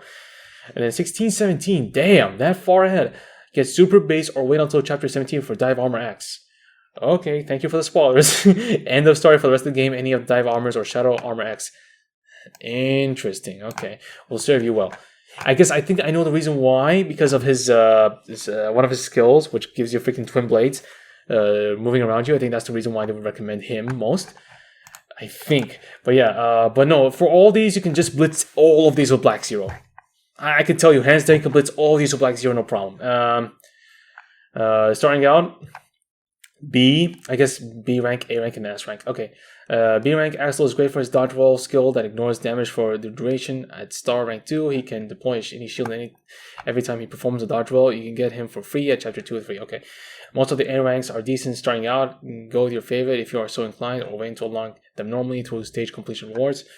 So I guess if you want to start with A rank, I suggest you go with 0. 0 is actually pretty dope, especially with his he also has a shield if you use, I think, the Reikoha, so or the flame sword. One of the skills allows you to use a shield. It doesn't protect you as much as like Zero's shield, but it should help you move throughout most of the stages if you know how to strategize when to use the shield and where. So yeah. And also his uppercut flame slash thing, yeah, that's actually pretty dope, especially if you know when to use it, on who to use it, and where. So yeah. And then S ranks. So here are the S ranks that I guess they recommend from these lists. Okay, Black Zero. At star rank 4, he summons a beefy shield every time he casts Raikozen. So yeah, so beefy shield and Raikozen. That should help you tank a good majority of the game. I second that. This is why I always recommend Black Zero. If anyone can get him, get him. Second Armor X. A solid unit possessing double charge shots and a screen nuke with Giga Crush. He gets invincibility during the Giga Crush to start rank 4. But then he'll stop you in place, and it's not always great in progression. And double charge shot, it's kind of weird how to deploy them as well. So yeah, Cinnamon, she's the best healer and defensive unit in the early game. At star rank 2, she can recover HP with Angel Aura while giving herself attack and defense buffs that allow you to survive tough battles. Angel Aura even grants a shield at star rank 4. This, I would say, Cinnamon for like certain aspects, certain stages in Jacob would be pretty useful for her. But in PvE or in story mode, yeah, I mean, it's up to you. Ultimately, it's up to you, really. Ultimate Armor X, ironically, he is outclassed by armors obtained later in the game. It hurts. It hurts. Thank you. Thank you for saying that. Thank you for the butt hurt that I have right now. However, Ultimate Armor X is still a useful unit early on with his powerful plasma charge shot. Yep. And if you know when to use the Nova Strike, that's also amazing. If you want to zoom, his Nova Strike dash can be used twice in a row, assuming the first Nova Strike connects with the target. Also grants temporary invincibility during use. And also, if you want to speed blitz through stages, his dash is pretty awesome. Him and Black Zero's Raikozen are pretty dope at speed blitzing certain stages. So yeah. Firm. Oh yeah, you can also double jump and then use the Nova Strike. Keep that in mind. Even same thing with Black Zero. Technically, you can double jump, use the Raikou, but just again keep these in mind. Firm decent damage per second with her Crimson Shadow skill. Gets a mighty shield upon casting Crimson Shadow at star rank 2. So this one would be people would pick her over him for the shield, but her shield I think is a little bit less powerful compared to Zero, and besides his Raikou is way more useful. Has way more advantages compared to Firm. Super Mega Man, he can fly real high with his jetpack on. Oh yeah, I never tried his flight. Anyway, with his Rocket Fist out, he's one tough robot. DK Rap references the super fighting robot is unique for having a third jump if you need the extra height. Again, if you need to, but it's not as as speed blitzing as Black Zero and Ultimate Armor X. Yeah, ironically. The cheat character and armors that you can get in every other X game, except for certain X games, you cannot use any of them because they didn't program them because they're a bunch of lazy pricks. Anyway, are Black Zero and Ultimate Armor X. Ironically, the only two ones that are really famous in X since X4 till X6 and then in X8. Man, they are really useful in X Dive. So yeah, very good very good coincidence you can say in here. You get SLX for free, which is a very upgrade over the X you have been using up to now, because the X is a bean class hunter. Nothing more. I love the Movie Contra X reference here. Use SLX Hunter X if you have nobody else powered up. Also another reference there like that. You obtain both Zero and SLX Hunter Zero for free. Both are solid units. Zero can summon a shield after... Right. Oh, sorry, yeah, I was right. Reikuhuha at star rank 2. As Container gets a shield at star rank 5. So it'll be a lot more costly. Both units get a chance for movement speed buff upon even Black Zero. If you land a few number hits, you get a speed buff. Weaken Zero, I saw here that can wipe most of the screen with his Genmo Zero skill, Genmo Slash.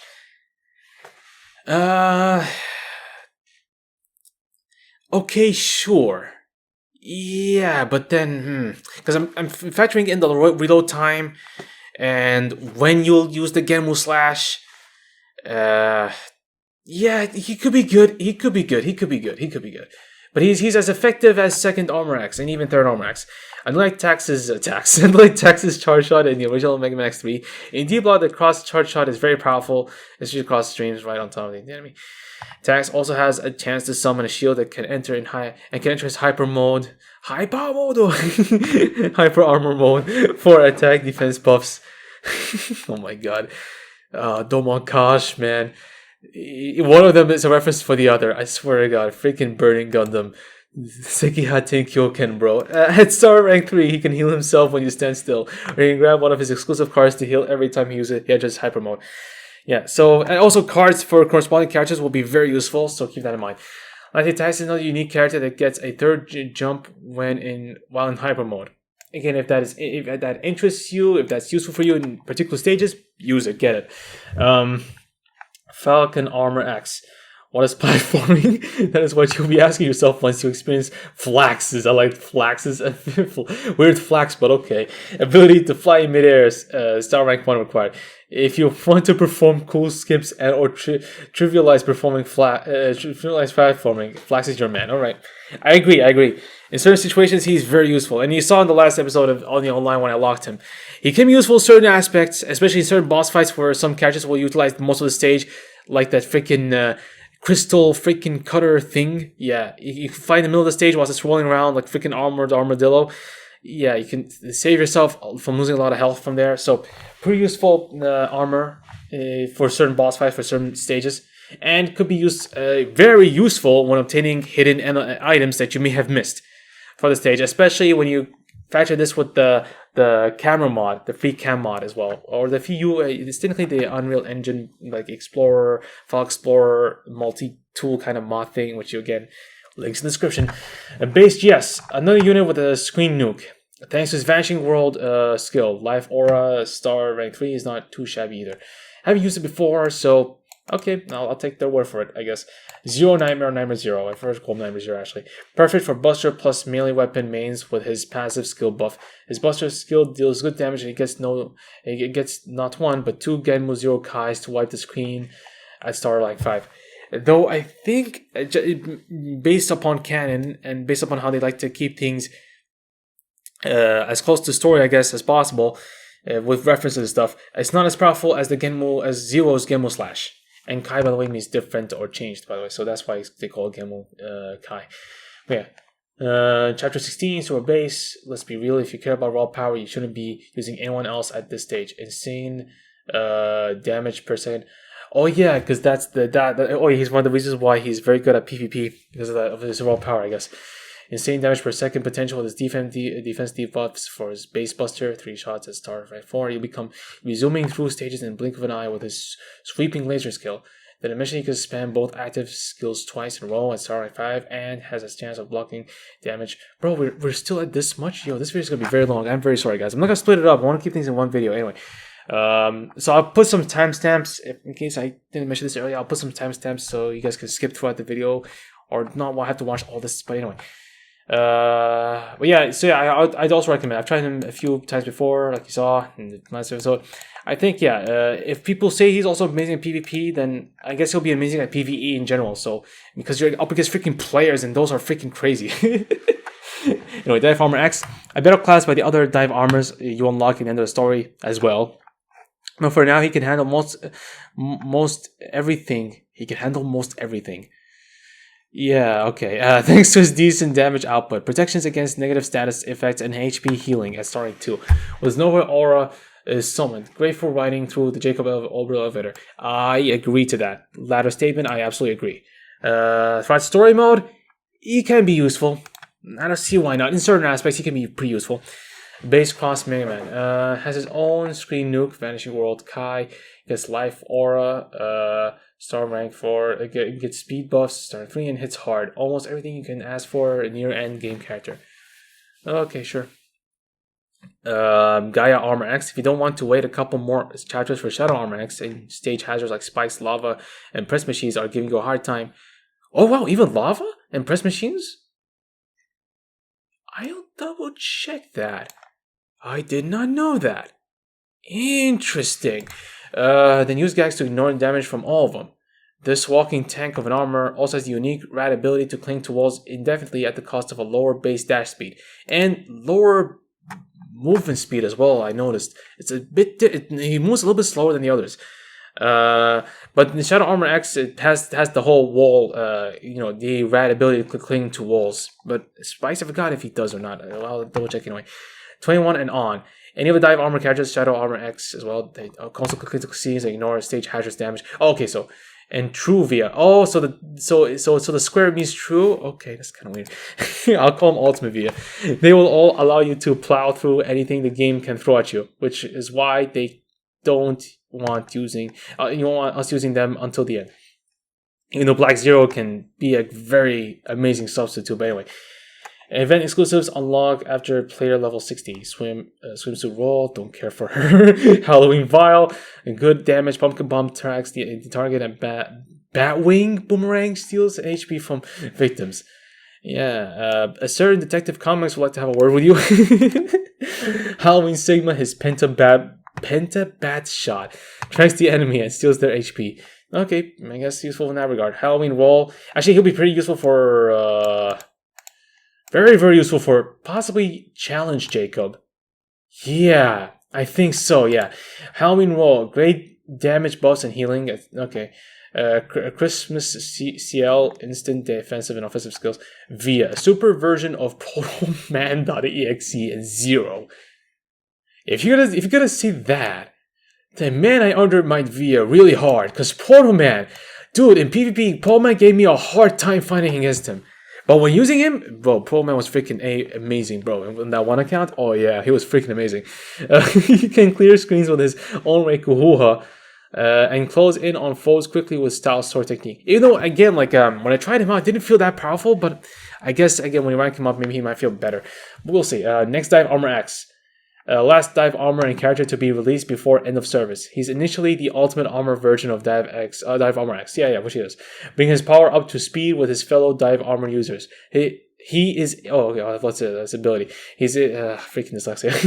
He's able to stock up... Is it dyslexia? Or is it I forgot. Anyway, he's able to stock up to 4 ultra powerful charge shots and complete with 3 swallowable active skills: Super Giga Crush, Nova Strike, and Dive Sword, which I haven't used because I haven't ranked him up. And yeah, I agree. He's actually pretty good against bosses too. Very cool against bosses. So yeah, let's see. When starting the game, which weapons do I want to get ASAP? I say aim for Nightmare. Aim for Nightmare. Nightmare is like freaking up there. Aim for it. And if you still can't get Nightmare still, you can get the pizza cutter. Freaking Pizza Hut cutter right here. You get it. Still pretty good. What else? The Murmas isn't that bad for a blade weapon. An X-Buster, a good one would be an A rank. The X-Buster itself is fine. For a C rank, but for B rank, the armored like the one that you get from like X1 or like Zero's Buster kind of thing, that one is fine. Sure. The Wind Buster for B rank is also kind of fine, no problem. The A rank, Shadow Armor, like the Shadow Armor Buster also is amazing. The Gaia Armor, no, that's S rank, sorry. What else? The Falcon Armor is good for when you want to snipe freaking enemies. Will not be good when you're dealing with a horde of enemies really quickly. So use that when you think the time is right and when you upgrade it properly and are confident and you're confident enough to use it. What else? There's some other busters I forgot about, but those are the ones I would recommend highly. Especially Shadow Armor for like the A rank, because it's like a kind of like a boomerang cutter thing where it goes and comes back. So it can be very useful in certain aspects. S rank, absolutely get the electromagnetic and the toxic poison, freaking biochem, yeah. So it's electromagnetic and biochem busters. Both of them are phenomenal. Especially when you use them with Axe or any Buster Master characters. They're amazing. That's my recommendations. Other weapons, rifles. Most of the rifles are fine, but the ones I would really keep an eye on, since you really got Tusk, use it. Level this bad boy up, use it. This gun shoots so freaking rapidly. And apparently, when I tried it with when I played the game again, I'll explain this like near like in the middle of like the series, kind of, because I also played the game further than here. I'll explain that later. Just trust me when I say I'll explain things later. Don't worry, everyone will get to know everything in due time.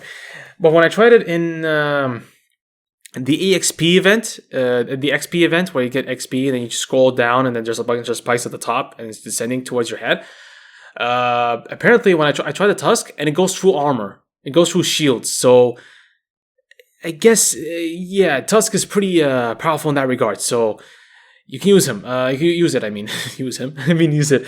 But yeah, Tusk is pretty good. But non-limited weapons, even though I'm pretty sure the freaking Electromag was a limited weapon. I think they made some few changes here and there. Anyway, what else? Sprays. Poison spray is kind of good. The Abyss spray, I was told it was pretty fire. The fire spray, the one that's like freaking burning Dinorex, that one apparently was told also was to be freaking OP. The electricity spray was also pretty good. I tried the electricity spray; it's actually pretty good. I recommend it.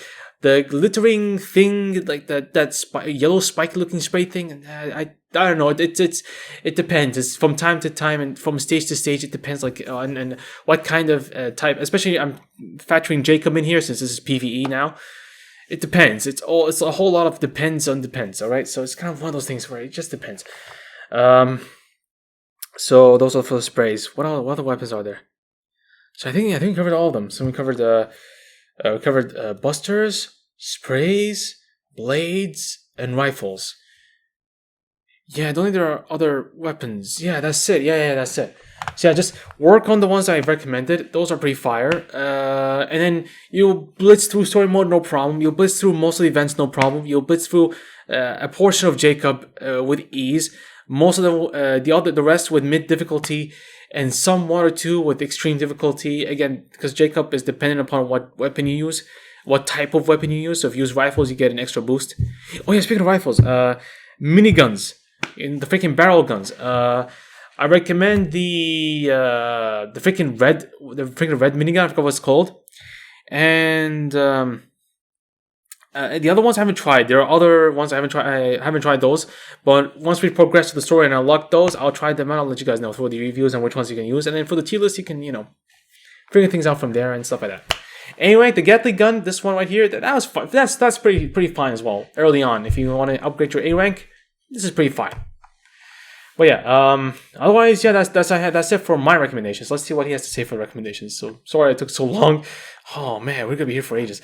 Starting out, X Buster, Z Buster, or upgrade to the gravitational pulse or biochem.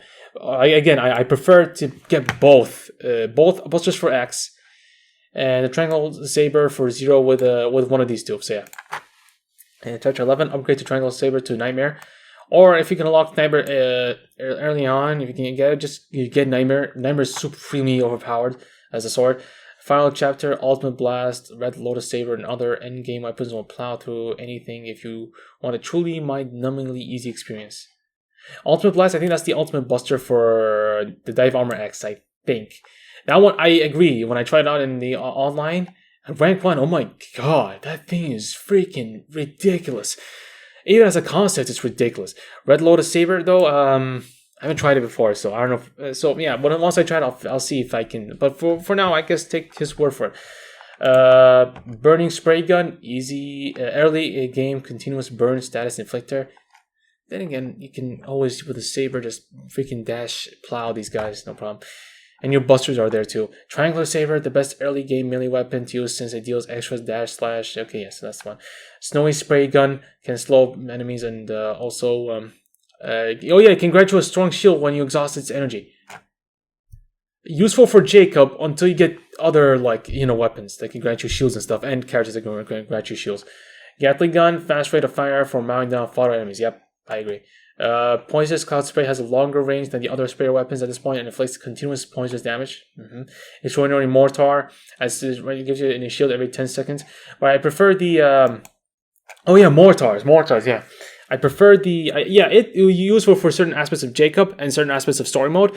But I prefer to get the Destroyer. That thing, my god, can really destroy. It's in its name. It's the freaking Destroyer. It can literally destroy hordes fast, especially when you have the freaking Storm Eagle tornado thing. Bro, you would have a freaking OP mortar. So yeah, keep that in mind. Official Pulse, solid, fast buster that has a chance of summoning lightning stun on your position. A fitting match for Ultimate Armor X2, because it is based off of Ultimate Armor X's buster, but it's just recolored pink and purple and magenta and stuff. Biochem Buster inflicts continuous poison damage, and at star ranks 1 and 5, it gains additional scatter shots, making it a solid crowd clearer. And it's a perfect match for Gaia Armor. Savage Tusk of Thunder, probably the best machine gun type weapon you can get right now. Yep, I agree. I actually talked about, in depth as to how good it is, kind of. Purchase with Zenny. Pyro Executioner, which is the one I have. A direct upgrade over the Burning Spray Gun. I agree. Explosive Blower, burst type sprayer with a large blast radius and a chance to inflict stun. But it shoots it very slow, so it's kind of like a sniper kind of thing, but it's a sprayer type. So use it if you can use it. It's one of those things where, but if you want a challenge, I guess so. Shooting Dragon. Remember Mega Star Force? This Green Dragon Buster can inflict continuous burn and damage. Now, I guess I haven't used it too much before. Ancient Relic, I've used that one before. If you get Star 5 and draw a protective Rune Hidden skill, you get a shield whenever the weapon runs out of energy. A few pizza cut maneuvers, don't forget about your 10% dash slash damage bonus. Should activate it quickly. Okay, sure, if you want that shield, even though the weapon itself would not be great, but Nightmare is among the best. A direct upgrade over the Triangle Saber. Another good weapon to use with pizza cutting, and its passive skills provide further attack buffs. Falcon Ballista is basically the one grade below the ride armor look, the freaking bike ride armor looking thing weapon. So a decent machine gun type which scatter shots can rebound off walls at star rank 1, and can be pretty useful for certain stages and certain Jacob missions. So yeah. Boomerang Blade Buster at stage rank 4 can fire tons of piercing blades. Great crowd clearer. Yep, agree. I think that's the Shadow Armor Buster, I think. Yeah. Jet Vortex Buster, the slow status inflicted on this buster is going to be okay. Atomic Disintegration, I don't know about this one. Atomic Disintegration, is that right? Oh, yeah. Yep, that's the one. Atomic Disintegration. Anyway, this is an upgrade over the Falcon Ballista. Yep. Up to 7 waste scatter shots and wall rebounding for some good crowd clearance. I wanted this in the online. Got it after freaking saving up too much. Chapter 18. Zenny. Death Diffusion. What a name. Pretty fast for a launcher type and cause... Sorry, that's my alarm. Man, I've been out here for a while. Damn. This burn, Gator Fangs with the continuous combination of Predator and rapid reload. Yeah, Gator Fangs, I don't know about Gator Fangs. Okay, Monoclonius. I think it's based off of the freaking dude from, like, I don't know, I don't know about this one. Large reptiles or response to giant missiles at Star Stage 2. Okay, okay, sure, whatever, I guess. The eyesights? Well, what? Crash Launcher. You can stable PvP builds in the online version immediately after release. Okay, I guess that was an update. Its Ultra Beam Wave fires a laser that ignores terrain and travels so far it can hit a target on the other side of the map. Damn! Okay, I guess. Freezing Dominator, Whale. Yeah, Whale. It's the Whale Buster. I mean, it's the Whale Spray. This is the S rank upgrade of the Snow Sprayer. Still has the Breeze Shield after running out of energy and starting 2. Inflates an even stronger slow effect and deals additional damage to slow targets. I recommend this if you want to use it. It's good for Jacob. It's good for certain stages. Final chapter. Continuous burn increases your movement speed. Oh, okay. Unleashes a huge pillar of fire every 5 seconds. This was Zero's ultimate weapon in MegaMan. Oh. Okay. Because I never played Command Mission. Okay. I think I know what that weapon is. Because I know what some of the weapons in Command Mission look like. So I think I know what that weapon is. Person with the EMs. Ultimate Blast. Yep. Ultimate is right. If you want to press attack to win weapon, no further. Yeah. This is really up there. Yeah. Light Bender. Ultimate Sprayer. Energy Chainsaw that is able to destroy the stun orbs from MegaMan X4 like Source Cat. Wow, really? Can somewhat terrain ignoring saw wheels. Gets energy back upon hitting and grants attack buffs when hitting a target. That's actually pretty good. And it's very, very good for a few Jacob stages with some of these freaking stun orbs. That is very useful. Yeah, absolutely. Fantasia Comet. Based on the Dive Cross MegaMan, this is game's best launcher. Numerous and fast tracking attacks that penetrate terrain. Okay, I'll give this one a try when I unlock it. Miracle Blade. To let the ordinary Z's ever look fool you. This is another broken dive armor tier weapon. It has a faster cool time, can launch energy blades that penetrate terrain, inflate slow and lower end enemy defenses. I thought this wasn't available in the game, but now I looked at it again, it is available. So yeah. The Deconstructor. But this one is not the same as the Nightmare, so I still recommend Nightmare. More like the Dive Armor. Axel, this is the best machine gun, Gatling type, and the last new weapon to be released in the online version. Like everything else in the end game, it penetrates terrain, lowers enemy defense, increases your damage when hitting defense weakened targets, and fires lots and lots of barraging weapons. I guess it's also pretty good. Okay, sure. Caesar. Festive. A specialty, and so you can restore HP and destroying an enemy once every 10 seconds. Useful in Jacob. Useful mostly in Jacob, yeah. And even in challenge mode, in certain challenge modes. So yeah. How reliable is the autosave? When should I autosave? The game appears to autosave upon closing it, so that's good in the event of an accident. Barring losing power suddenly. Regardless, you should make a manual save often following missions or finishing some upgrades adjustments. I agree. Manually save as humanly possible. Because in the case of, an emergency, or in the case of, a crash or something, because stuff like this can happen, manually save. I absolutely agree. The autosave gets overridden when you start a new game, so make sure you have an up-to-date manual save before starting a new new file. Yep, I agree. Is there a recommendation where you utilize multiple save slots? No, unless you want to experiment with different catch weapons before. Again, I agree. When can I play event stages? Player level 20 for the permanent event stages are that earn you materials, Zenny, EXP. So these 4. This is similar as before, but the levels here for these 2 are different. Like there's more. but not till max though, sadly. So I like how they bring extra slots, but then they're like you can't access them. It's like, what's the point? Just either shrink the amount of slots or I don't know, whatever. Player level 60 for the seasonal special event stages, which are those. What does increasing difficulty in events do? Event power. The higher the difficulty, the more materials, any XP, or event coupons you can earn. Exactly. And as you see, like the difference between like these two are the same amount. These two are the same amount. You can do even more. And these ones, if you level up, they unlock more frequently, unlike these two. So yeah, keep that in mind. So you can split through these way more faster, and you can get more stuff easily. So yeah, the time ran out before I could finish the event I was running. Do I still get to keep the items I collected? Nope. You have to complete the stage. Any items picked up during the stage only serves to add points to your score. You get the real reward upon the stage completion based on your performance, rank calculated by a score, and then you can use these rewards. You can click on it, and basically you can get these rewards like you normally did back in the online. Where are, oh yeah, these guys, aww. Not in the game at all. It hasn't officially been stated why they were removed from MegaMan X DiVE Offline, but IP licensing costs do exist even under the same company. So I was right. People weren't didn't understand this when I told them, hey, this is probably because of in-licensing issues. Because I was in comment section trying to explain this. People didn't understand this, but this is a thing. Apparently, I don't know how that's the thing, but yeah, I guess it is. Yeah, no future DLC is planned either.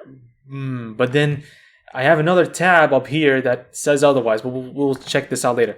The development staff have stated that they will monitor the reaction and sales of MegaMan X DiVE Offline, however you wish to interpret that. So I guess buy the game frequently. Although with Unity's new policy, if you buy the game freaking frequently, then you will bankrupt them. Again, of course, things have changed since then, but anyway.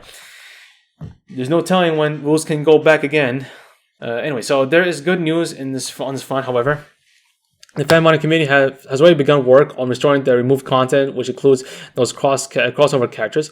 At the time of finding, you can find and download for X Dante Trigger and Zero Virgil Trigger, which I'll try them out, don't worry, on Nexus Mods, with more on the way. Although I don't know exactly why they would always put it on Nexus Mods.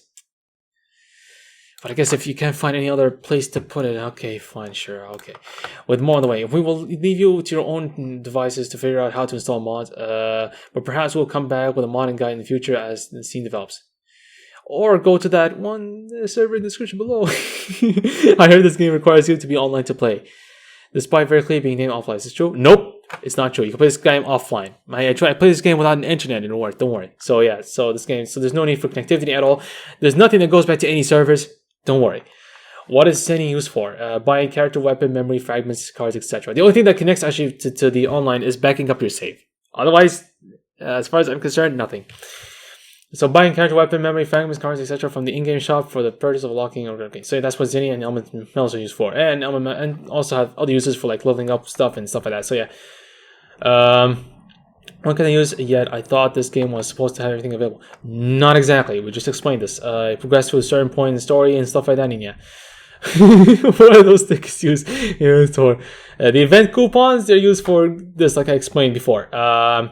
Side note, even though special seasonal events unlock at player level 6, the recommended power level for each stage we tried was essentially double the total power we have at level 60. 15k, 30k. Okay.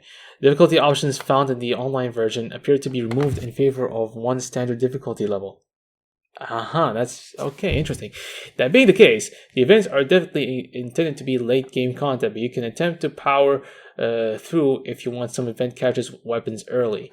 Which is interesting since some of these events coincide with story events. Keep that in mind. And if you want to play the events in story order, in canon order, you'll have to look up a guide or something, or look at like how the events were released. I think maybe in the wiki they may have updated this. I don't know if they did, but there are a few YouTubers who have done events in chronological order. Look at how they did this, and then follow that chronological order, and then you'll be, I guess, a-okay. Auto aim. I've been playing MegaMan since 1997. Don't remember. If you want to, you can turn on auto aim in the menu when you're on the stage. I don't recommend it though. Yeah, because enemies fly so high and stuff like that. So, and then their enemies are far beyond. So you will need it. It expects you to attack all 8 directions, unless you're a typical Mega Man. You will have a really bad time, a really hard, challenging time if you turn that off. Precise jump, charging aid. Precise jump, your jump height depends on how long the button is pressed. Yeah, off will always jump to the maximum height on the top. Oh, okay, didn't know that. Good thing I didn't turn that off. Charging aid, auto charge for charging skills like X charge slot with tapping once off. You have to hold the skills button to charge. Oh, okay. Alright then. Double click to go down. Yeah, that's easy. That's better. You need to keep that. Button tip, show or hide the button. Okay, alright. And carry do I need to keep updating it? Completion of catches, and every completion gives you more power, like we've discussed in the online. What the orange dots on the icons of the character means that there's something you need to upgrade or level up, like you need to rank up a character, you have enough memories to rank them up, or skills you can buy, or data or something. Yeah, something along those lines. So yeah. Well, what if I don't want to devote resources to some of those characters? Unfortunately, no, you can't do that. So you can no longer go away. You'll have to. The only way you can go away is to fully upgrade this thing, or not have enough materials to upgrade or do anything. So yeah, it doesn't need material in order to level up a character weapon, but I don't have any. You can get some from the store or get some for unlocking through story mode. So yeah. Once the total power level is when you up all the powers for all the skills and dive trigger and stuff like that, which we've done before in the online version. So recommended power is the power that you need in order to complete this stage at it's a difficulty for it. So the higher the power, the easier it'll be. The way higher the power, you can just one-shot enemies at that point. So yeah. What guys do, like this is self-explanatory. Acquisition guide do, self-explanatory. There's this between using level up and quick level up. The quick level up is just you click it levels up immediately. Quick level up is you can choose how many, so you don't have to always repeatedly click so many times. Quick level up is just you click it and then you scroll and then you level up. Memory is like basically if you collect a bunch, you can unlock a character or weapon or something that can be unlocked through memories. And then if it can be ranked up, you can rank them up. Full memories. I just bought a new character weapon, but it says they're not a lot. You bought enough memory fragments. Follow the orange brick. Follow the orange dots over the character weapon menu. You should see an unlock message over the character weapon icon at the bottom. So, you can that to go to the specific character weapons page and then hit that yellow unlock button. Congrats, you can unlock it now. Yeah. So that you'll find it at the bottom. It doesn't show like a picture, but you'll find it like you saw me unlock some weapons and some characters. Yeah. So you do that, and then you can rank up and stuff. So yeah. What are active skills? Which are basically like these right here. And the passive skills are these. You can just read them and then you can figure them out. Weapons have passive skills as well. So there's that. What do all these percentages mean? Probably much exactly what this says. Mobility reduces the cooldown time of a corresponding active skill by 20%. If another passive skill set decreases the damage taken by 15% or increases the movement speed by 35%, then that's what it does. The base parameters they're using as a reference though. You could do that if you go into the scripts of the game and then read through the scripts, and then you can see how things are properly calculated. So far, I don't know if anyone has figured that one out yet. So yeah, it does damage. Does that mean that it will deal? No, it doesn't. I wish it would, but that's not what it means. Even skills that say it can do 400 plus damage don't necessarily always one-shot things. That's because if your active skill deals this much damage, it'll deal this amount of whatever your base attack stat is. Whether you can instantly kill anything or you get instantly killed goes back to your overall total power rating as well. Also, I wouldn't sweat the percentage too much and just go with the logic of big numbers, more damage. Yeah, exactly. What does rank do? It unlocks more skills, locks the ability for you to purchase skills, and powers up the character and weapon as well, and it locks more slots and locks the other stuff as well, etc. What's the difference between increasing rank and decreasing level? Increasing level just increases damage and percentages and numbers. Increasing rank, it just allows you to unlock stuff. DNA code is basically a feature. It was introduced in the middle of the game's run, like near the middle. Wasn't available in the closed beta. The thing is, if you lock these, you can lock these with Zennies, by the way. You don't need to lock these with memories like you did before. Before, you need to lock them with memories and DNA code and stuff like that. It was kind of weird. But there used to be 3 types of DNAs fixed DNA and I think shared DNA, and then another type of DNA that you use your memories with. It's kind of weird, but thankfully it's just fixed DNA, simple, straightforward. And then this will just give you extra skills and abilities. Not skills, abilities, just extra abilities. And like passives and they're kind of like similar to the passive skills in a way. So yeah, I just call them abilities because skills are like I don't know. Anyway, what does it mean if I favorite a character? Is there any sort of bonus? There's just a way to just change it. It just makes it like you can pick them easily, quickly in like the character menu and stuff like that. And the card just you self-explanatory. You saw what cards do. You saw the abilities and stuff. For those who are new to the game, again, you can read this guide on your own. You're getting a card if already have. You can sell them, or you can rank them up and point them together, rank them up, and then you can make duplicates and use them for other characters, assuming that they don't have an active condition of a certain character being applied to them, like an exclusive character, like an exclusive card. So yeah. Does that buff mean? It means buffs like attack, HP, or defense. Red, blue, yellow circles card mean because if you put them together, they'll unlock a certain passive skill of that, passive skill of that card, stuff like that. So that's self-explanatory. When I'm equipping a card, why do the icons at the bottom say inactive?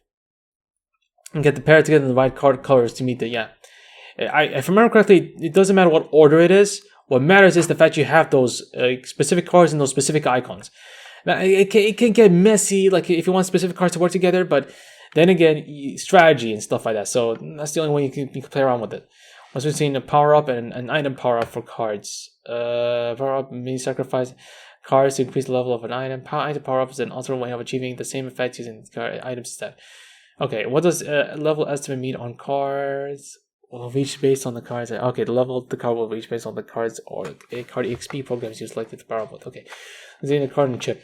And chip is boss, so they give you like an extra shot or an extra thing like a shield or something, depending on not exactly shield, but for example, Chameleon Sting, which is the most OP one out of them all, in my opinion, makes you invincible for a few seconds. Pretty useful for everything ever. So you can put, and by the way, you can put this on every weapon that ever exists in weapon history. So it's that OP. So I wonder what freaking Via's or Ultimate Via's freaking thing does. If that is that OP and it's not even S rank, what does it mean to analyze a chip? It just makes it, increases its power. Basically, that's it.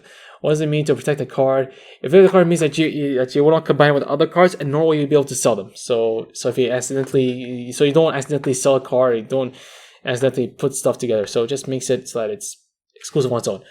Resetting a weapon basically just you can reset the, let's see what did you reset again? It's default levels and parameters. Returning all the materials in Zenny invested into it back to you, so you can use it for other weapons in case you want to let's say you want to level up a different weapon when you don't have enough money or you don't have enough Zennies, but you'll still sacrifice EMs to reset it. After you sacrifice enough EMs and then get all the exactly, there's no like percentage loss or anything, exactly the amount you spent on that weapon, you can use it for other weapons as well. So yeah, the weapons I've allowed to show a Maverick Hunter insignia with a number in the corner. What does this mean? It shows how many times you upgraded this right here. You go to upgrade, how many times you upgrade that parameter, and then it's like and then there's like because there's 5 of them, there's 5, so 1 1 1 1, and then you keep on going. Okay.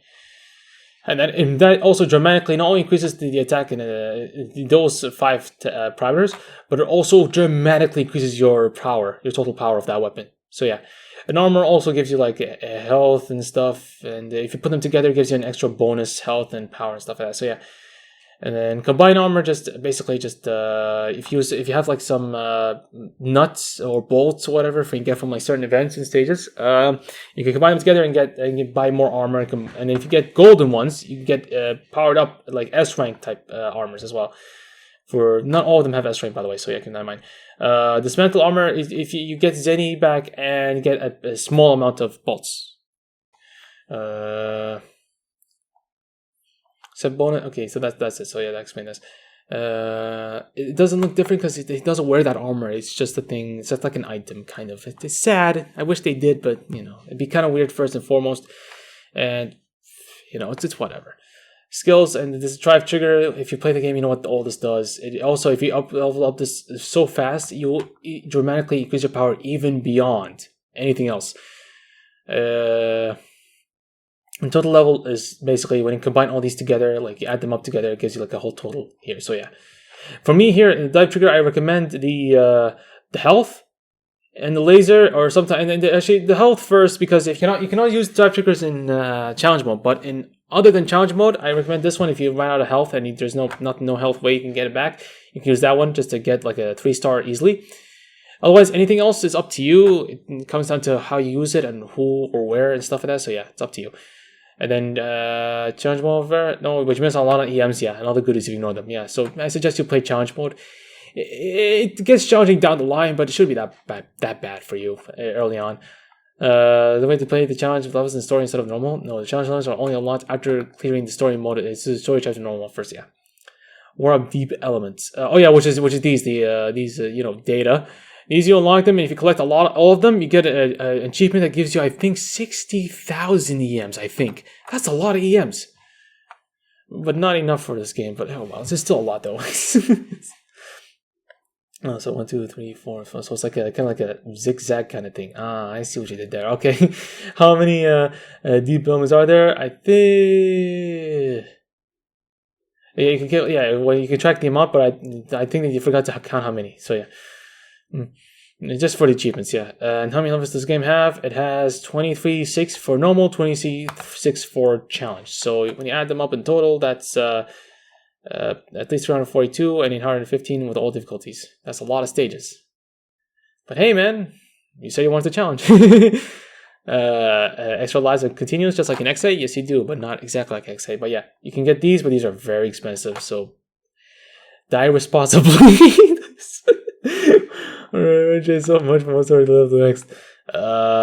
This is how it went. This is also how online went, but online went even harshly. So keep that in mind, especially because you don't get a lot of EMs, and if you grind too hard, yeah, it's just kind of it was a weird thing. Yeah, it's just like no matter what I do, some enemies always wind up hitting me. Just hit them. Just do it. Make like Goku and just hit them hard. Anyway, hey, we finished near the end. Yay! And here's the content creator that I omitted to name, but anyway, got to know him anyway. So I know a lot of stats, numbers, pie charts, and terminology gets thrown around, but don't sweat the stat parameters if you do not understand it. A lot of information that MegaMan X DiVE Offline feeds you is just fluff. For story progression, the only relevant number you should even worry about is your total power rating, which is a combination of your overall stats. I agree. As long as they stay on top of the upgrading every aspect of your build and adhere to the recommended power of each stage, you'll be in good shape. When we said as an action RPG, that means unlike your traditional Mega Man title, this is in fact a dodge mechanic in play, but it only applies to enemies, not yourself. If you're too underpowered, or even if you aren't, you will often see your attacks missing their target. They're earned by dodge message. Oh yeah, that's right. And when it looks like it should connect, that's right. Through the powers of RNG, a stationary turret can spot dodge second or access Giga Crush, a screen nuke, mind you, just because of bad luck. It is definitely an annoying quirk that deep lock dwellers will have to be aware of. Increase your total power and HIT stats to help mitigate hit stats to mitigate the chance for missed attacks. I agree, yeah. But yeah, that was what we used to deal with online. So some stuff from online did come to offline, so we just had to deal with it. It is what it is. If it doesn't already feel like the mechanics are stacked against you, enemies have a chance to block your attacks. Yeah, that's correct. Hey, you can block attacks too, through the opponent's shield defensive skills. Even though minor enemies don't have collision hitbox and deep locks, seriously, try standing in front of an enemy. See? No contact damage. Not for all of them. Some of them, yes, but not all of them. No, you only need to worry about attacks and projectiles. About a time a 2D action game does this. Unfortunately, mid-bosses and bosses still deal contact damage, so you will want to stay away from them, yeah.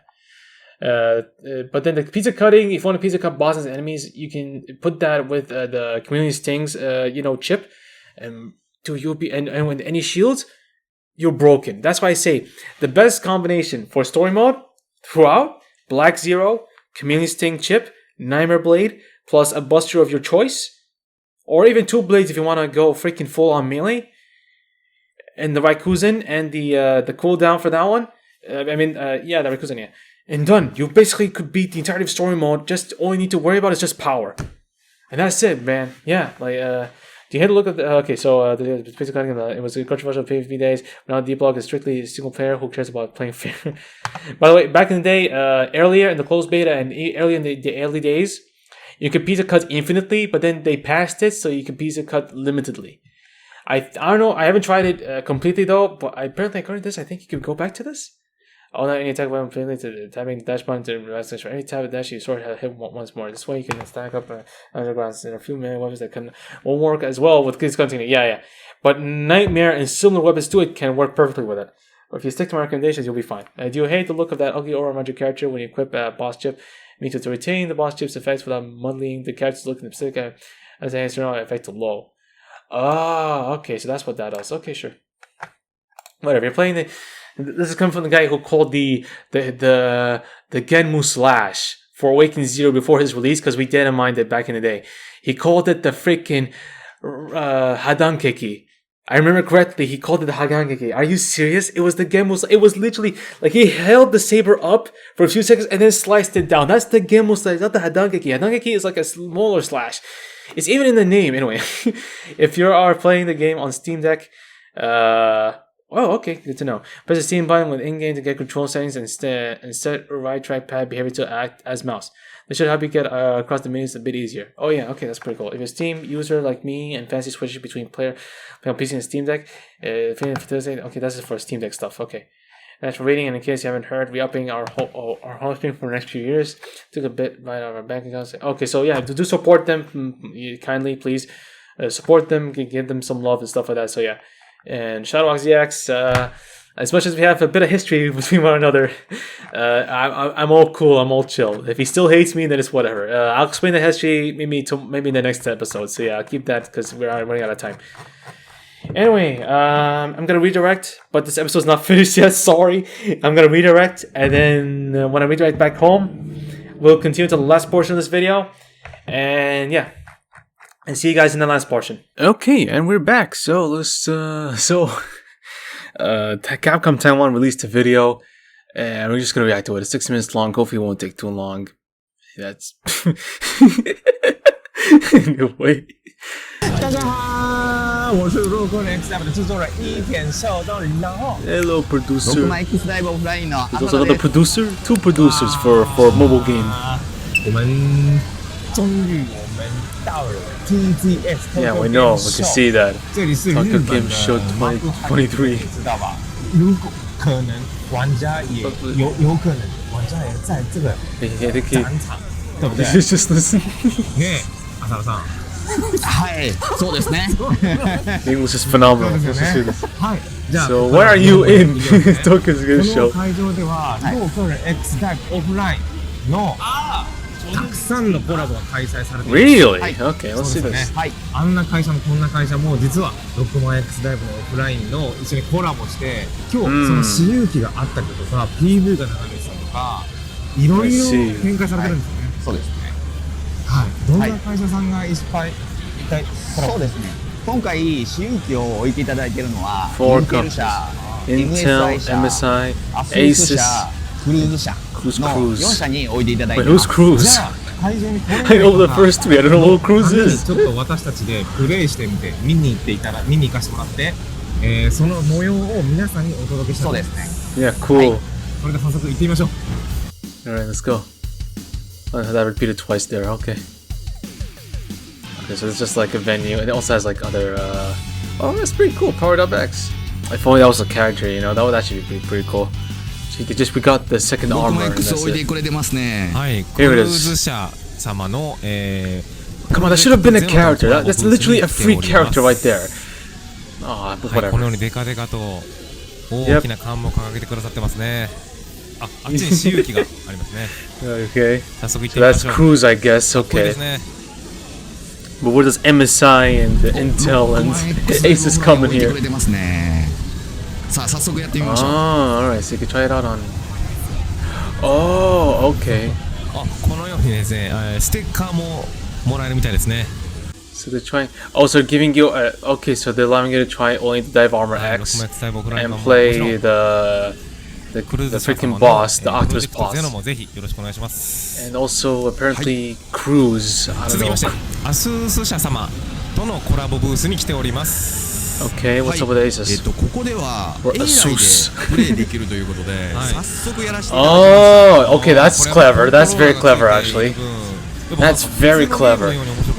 For those who don't know, Asus, when they released their ROG phone, they had a collaboration with them, and from there we got the ROG Buster. The ROG Buster was similar, it's in between like the Zero Buster and the X Buster in a way, but it was pretty fine for an A rank weapon. Sadly, it wasn't an S rank, but whatever. It was a pretty fine Buster at the time, so even 5 stars it was pretty cool, it was pretty hip, but it wasn't as great as the other Busters, of course, like the Biochem, the Electromag, and now the Dive Armor X Buster.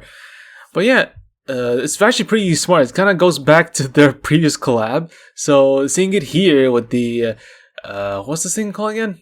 I forgot. I only saw a few videos. I didn't want to get spoiled too much on what this device is.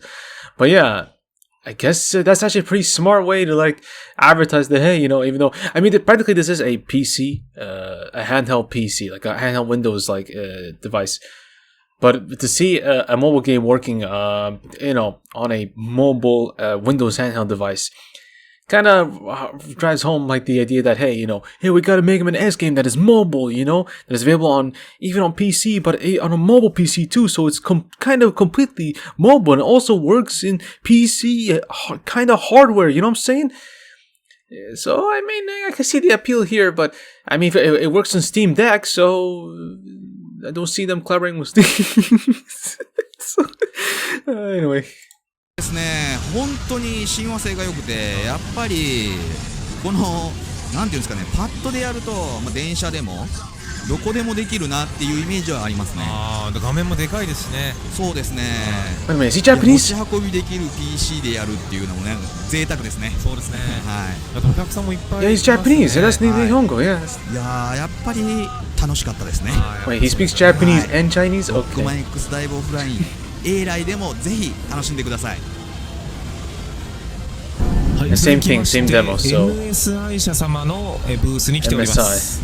はい、こちらでも PC で、今度は PC でall laptops, of course. MSI's freaking laptops. これもゲームパッドで。Which I heard freaking nightmare stories of on freaking Reddit. Of how sometimes the keyboard is bad, sometimes the mouse tracker is bad, sometimes the screen is screaming. Sometimes the entire laptop comes in just does not work at all. I've heard like so many horror stories on MSI's freaking Reddit. But yeah, man, good thing I didn't. I was actually pretty gravitated on buying either the Acer Predators or the MSI gaming laptops. I really wanted to get one of those, but thankfully, I have a goatee, and my goatee is a sign of wisdom. And I got myself a full-on desktop PC. And I got another one for my work, quote unquote. Yeah, which is the one I'm using to record all of this anyway. So, honestly, that is. Why the frick does this look so purple here? Purple via confirmed. Anyway. ですね。ゲームパッドでやってるので、もう本当に PC でやってるような感覚ですね。They give you the freaking controllers, so you can still play with the. Oh, whoa. They give you choices of any of these characters to try out with. So they give you like 5-star a lot of these. So they gave you Iris, Summertime Iris, Riku, Dive Armor X, Via, ZXA, Ale, Iku, Leviathan in a kimono, base GS, and Shigma. I don't understand why they say Sigma. I don't know. Anyway. And also the A ranks and the B ranks. But that's crazy. They didn't even showcase the weapons. But betting those are. Oh, whoa. Okay, that's interesting choice. Okay, so they picked they picked Chill Penguin. They pick as well the Electromag and the lightning. I forgot this guy's freaking name. The Berserker, I think. The Berserker sword, which is actually close. It's like a Dive Fest version of the Nightmare, but Nightmare somehow was better than this. And the Nightmare back in the online wasn't a Dive Fest, so it wasn't a limited weapon. It was a regular release weapon, and Nightmare somehow outshined a Dive Fest weapon. back in the online days.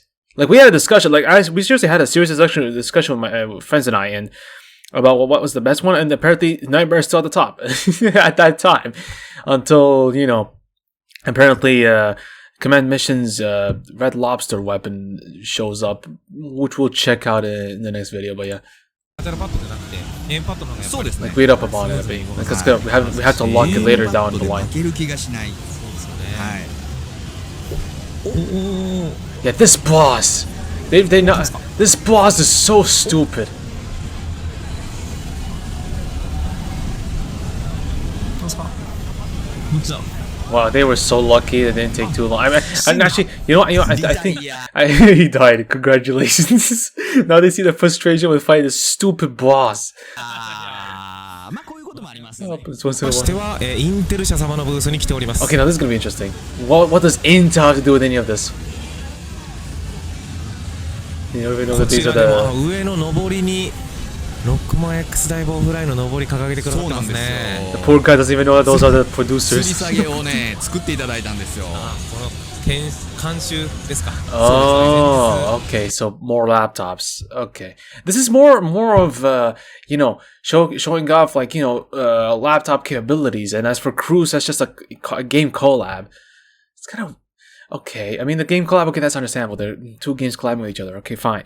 But Asus, MSI, and Intel. That's just flexing their hardware muscles. Not really. And the game itself can run on a freaking.